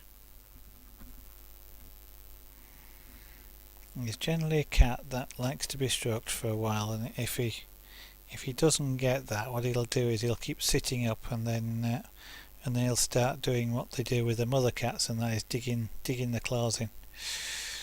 He's going to say he's settled down though. He's tucked one of his paws under.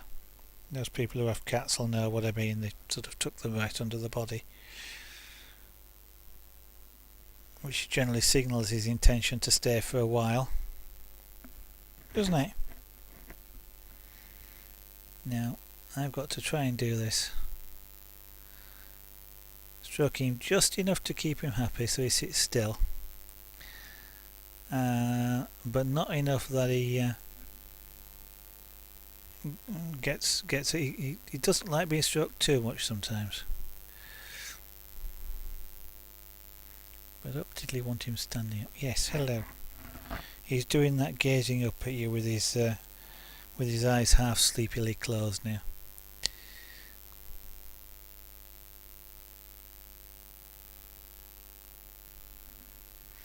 Let's have a look at. In fact, I'll tell you what I'm going to do, because it is a bit awkward. I'm going to put that tool down. I'm getting nearing the end of the stream anyway, so I've started to do the background, and the background is the next is more or less the final activity before we do the fine hairs and the whiskers and any touch up, which when I look at it again a little bit later, I'll have a look at it. It's still I'm still not 100% happy with the shape of the head, but it is within a range I am happy with. So I shall have a look at chat, and I was going to have some water, but I'm going to need to get some more water now. I'll finish off my cold tea.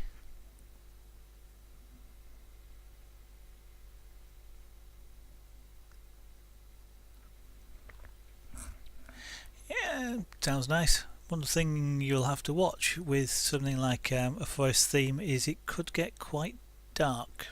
So unless you've got a lot of light in the room, watch your colours. Make sure you get plenty of light colours in there.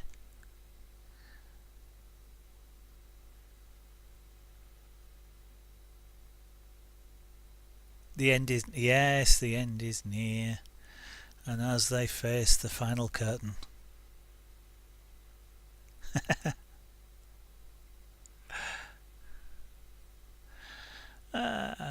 there's usually quite a few. I was about to say there's usually quite a few interesting creative streams on a Saturday night. Not as many of the digital artists usually. Are you going to purr? Are you going to purr for all these nice people? No, he's going to sit here with his eyes closed, pretending to be a cute pussycat. I shall give you all a look at him sat on my knee. There he is.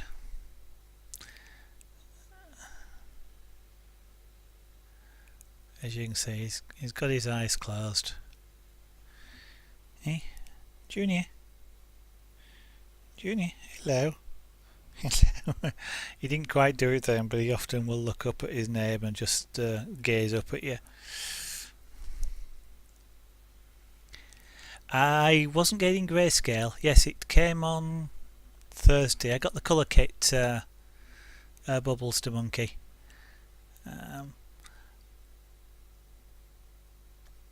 Having said, kind of the grayscale would have been an interesting one, given that I'm doing lots of monochrome stuff. But no, I thought I'd give the colour kit a go, because the grayscale then I can add to later, or basically just build it out of the full colour kit. Thank you very Lost. Thank you very much for that. That's amazing. Thank you very much.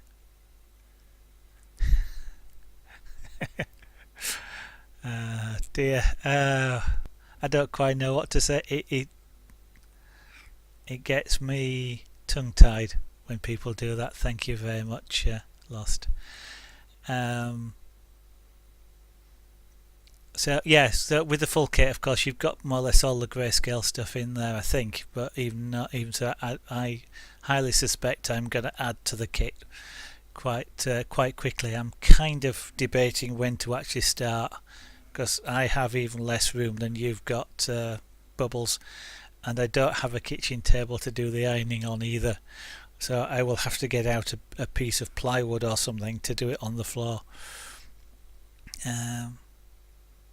Yeah, I keep dropping in on that smog, however you pronounce it, the dragon, isn't it? It's kind of amazing, and the couple of other sculptures as well. Of course, the CJ doing some sculptures, and he was doing some moulding the other night, and the guy who Jaxel, who does the wax clay modelling. Quite a few people have said that, baby tears. I've had a lot of practice keeping my voice fairly losing the edge of it, shall we say, without actually losing the intonations in it from lecturing. In doing that, people find voices which have an hard edge to be uncomfortable to listen to for a while, or after a while, and when you're in a class teaching somebody all day. Also, when I learnt to slow down while I'm speaking as well, which probably makes it sound more smooth, helps one leave out the ers and ums. Not fantastically successful, but I do try.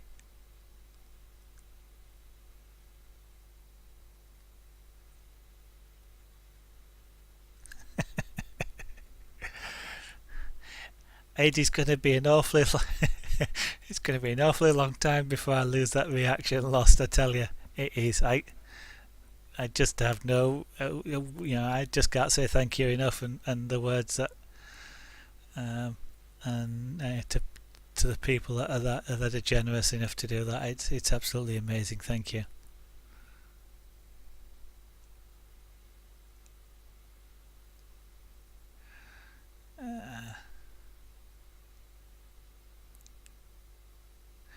Thank you, Lost. I mean, that in itself is a fantastic compliment. It's absolutely amazing. You should have been on this afternoon. I was streaming this afternoon. I was doing I started doing pyrography. I carried, because it was an ad hoc stream in the afternoon, I carried on doing the engine. but if Junior will let me do this without jumping off my knee, which he probably will if I'm lucky. It's alright, I'm just going to move a little bit, Junior. I also started doing that, which is it's called Punchcraft. It's kind of like rug making. You're pushing loops of thread through the material, and it's the same engine as the other one. I had the drawing, so I kind of made reused it. And my camera, I've noticed, is it makes all the reds darker. This particular camera, Chris, See What Happens, was having that same sort of problem the other week as well. The colour representation is off.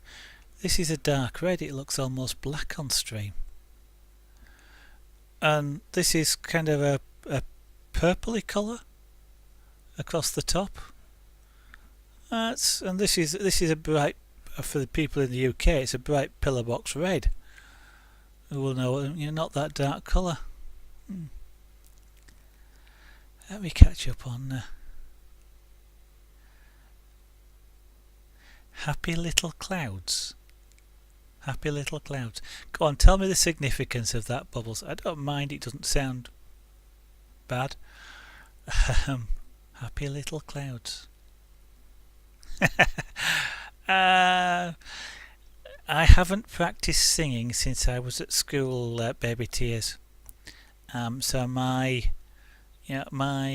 ability to hit notes is somewhat restricted these days, and I'm sure my voice has lowered as well.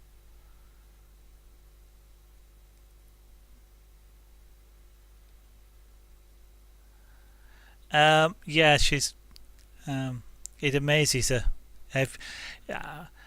Let's say she's supportive about what I'm doing, but she cannot understand why anybody would want to watch anybody do anything on Twitch or any other stream. But she is supportive in what I'm doing.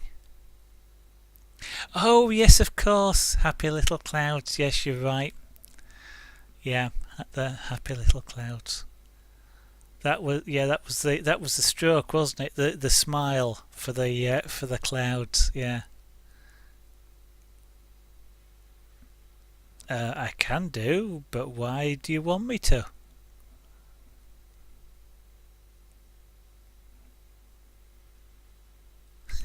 Lost in house. Or say my name, say my name. Yeah, I don't mind saying lost in house. There's I do try and use the names that people choose. I don't always, and sometimes I forget, especially with some that are really easy to shorten. I know it's easy to shorten Bubbles to Monkey, but to Bubbles, but I do try and keep it. And then there's She Devil, and I've forgotten. I know she likes being called She Devil, but her name is actually there's a prefix on that, and I can't remember what it is. Yeah, I got you there. You've asked me to, so I will avoid it. And I am not going to shorten it. There is no way I'm going to shorten it. Well, if I do, I'm going to shorten it using the last bit, not the first bit.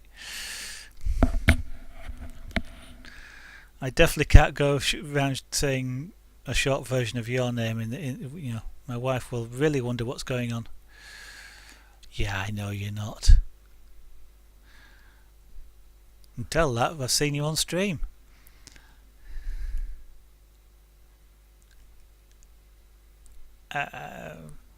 Okay.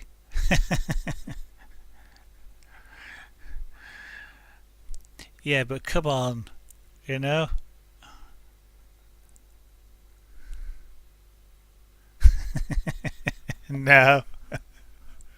Sorry. Maybe if I forget, but yeah, no, not in the conversation. That was a conversation you had with William when he tried that one with you, and he lost in house, didn't he? I don't know whether you prefer either, because now I can remember your run name. So, um,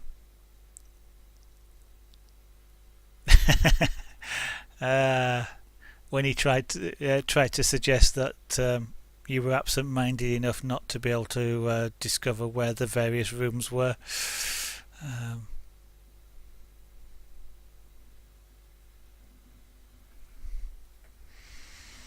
Yes, because of course you explained it to me the first time. We conversed. Okay. It's really down to what you prefer, you know. I really don't mind. I don't like calling somebody something that they don't prefer, or just in some ways using somebody's name without them wanting it to me to Losty. It's quite nice actually as a name, is Losty. Sort of. Just trying to think what sort of connotations it raises.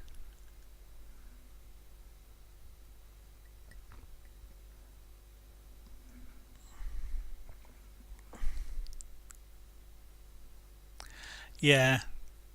Well, either that or he's complimenting you on the successful music career that's enabled you to have a multi-roomed mansion. Yeah. Well, lots of names when you start sticking the Y on the end do that, don't they?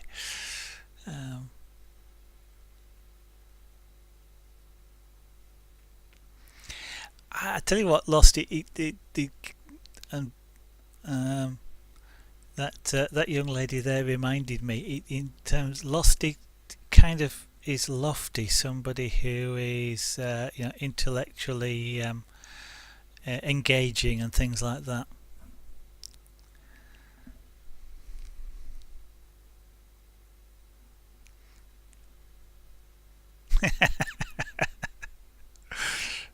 Dear.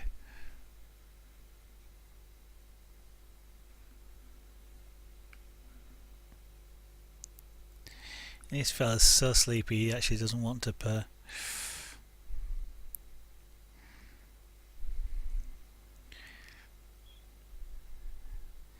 He's probably illustrating his ownership at the moment. That's not who owns him, it's who he owns.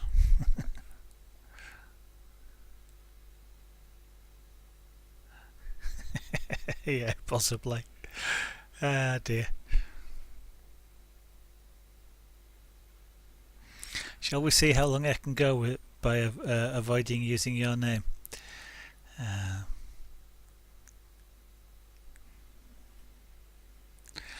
Nay, if it's that big a house, you'd never see anybody. It would be sort of a camera pointing at a room with nobody in it most of the time. Oh, that's a clever trick. Yes, that's a clever trick.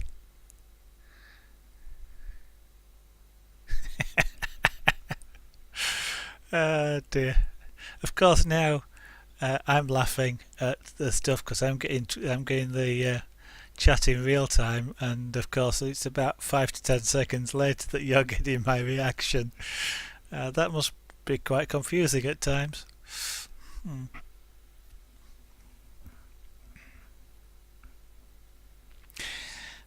Dear. Well, I'm just going to put this to one side because it's already getting cat hairs all over it, and I don't really want them on there. He's molting again, and yeah, that's quite alright. Don't know, cats, they all do it. When you stroke, if you stroke them, you stroke them towards the back end. They all try and stand up. No, I'm in the past. I'm speaking to you from the future.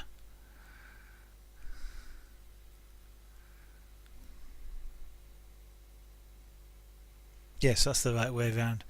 Oh, time tenses. Drives you potty. I was, am, there, had been in the future. Or something like that. and for some reason that it's a program I don't watch, but there's a program called, oh, was it a comedy program? Oh, it's going to annoy me now, but they play a series of geeks and scientists, and they were once discussing time tenses, and they were getting some really amazed they actually managed to learn the lines the way they were doing, had, have, has, will be, may, and amazing.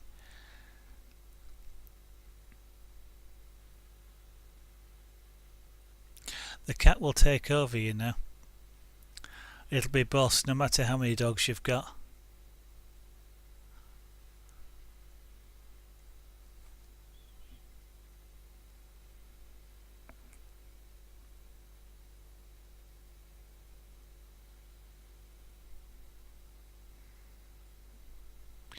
Ooh, that program name is going to drive me potty now.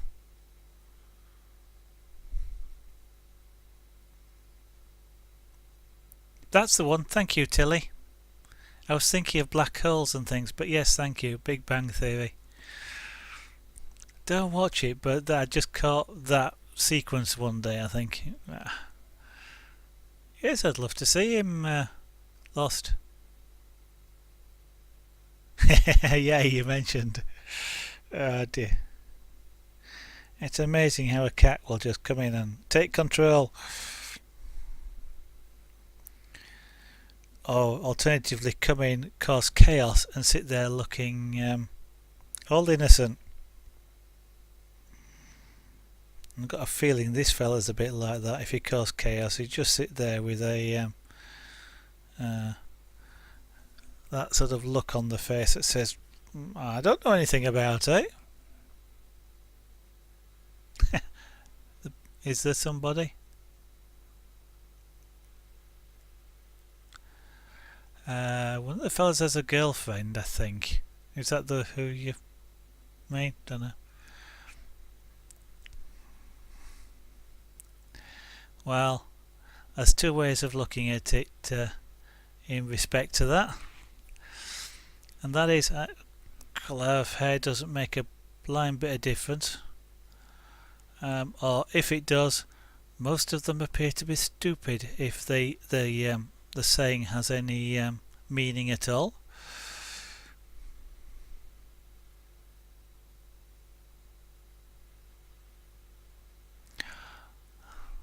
Oh, I don't quite. I agree. Lost with I'm a cat. I do what I want. They out of control? No, they wouldn't. They wouldn't tell you that. I'll do what I want, and when you're not looking, I'll be out of control.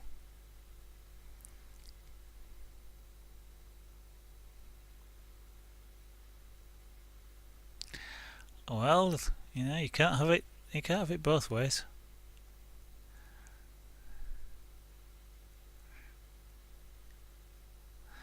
That's the old blue-eyed and blonde, isn't it? It's supposed to be perfect genes or something. No, you're calling yourself that. I had no idea what. As I said, hair colour's got nothing to do with it. So if you're actually telling me that's what you are, then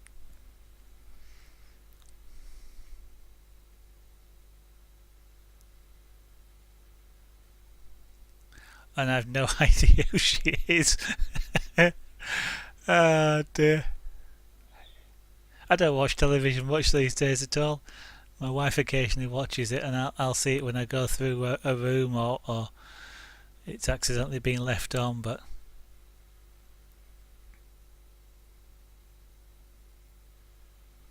now you're making up your own insults there. I just said that archetypally they're supposed to be the perfect genes, aren't they? No, if it's not jeans, trousers. Oh right. Kind of funny then, I guess. In real life, it Am I guessing that in the show she plays the one that's probably meant to be the least educated as well, just to enhance the comedy? Oh, that's okay then. That's all right. I can say your name again then without any fear.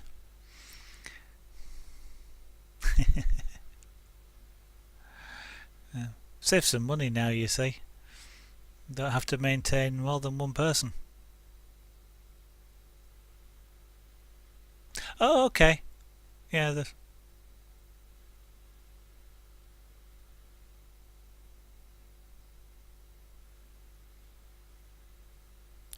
Now I can read that as you meant it to be read, or I can read that and go, well, what happens after a few days?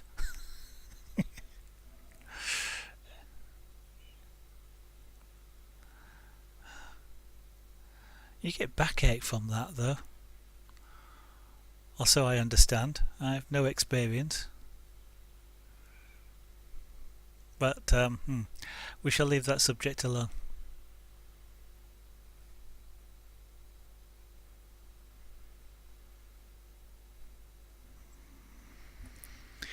It matters more what a person is than what they look like. Okay, it's coming up to, in fact it is, it's 10:30 in the UK.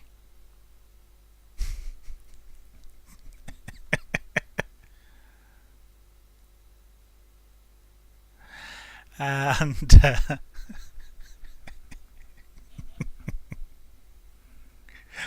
oh dear.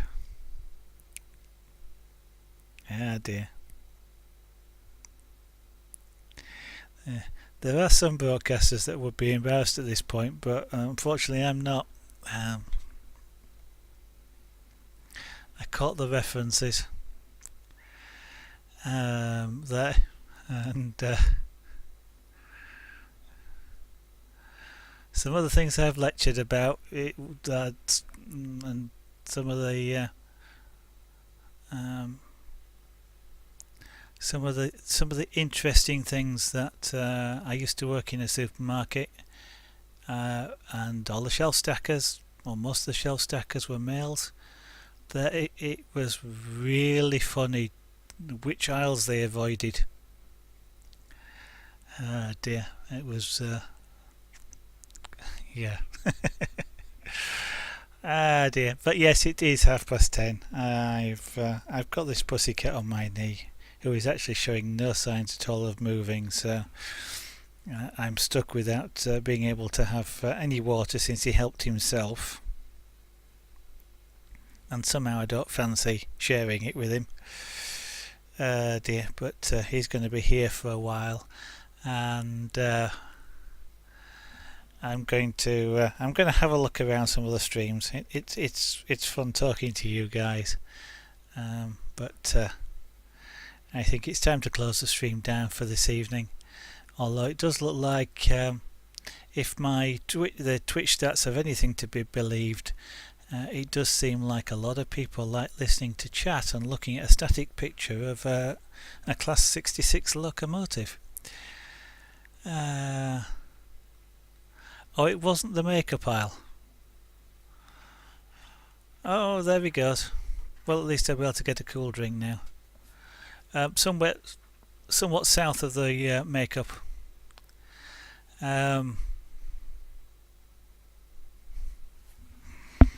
Shall we say? It's like one of the other jobs I did was working with a. Sorry, I'm extending this now.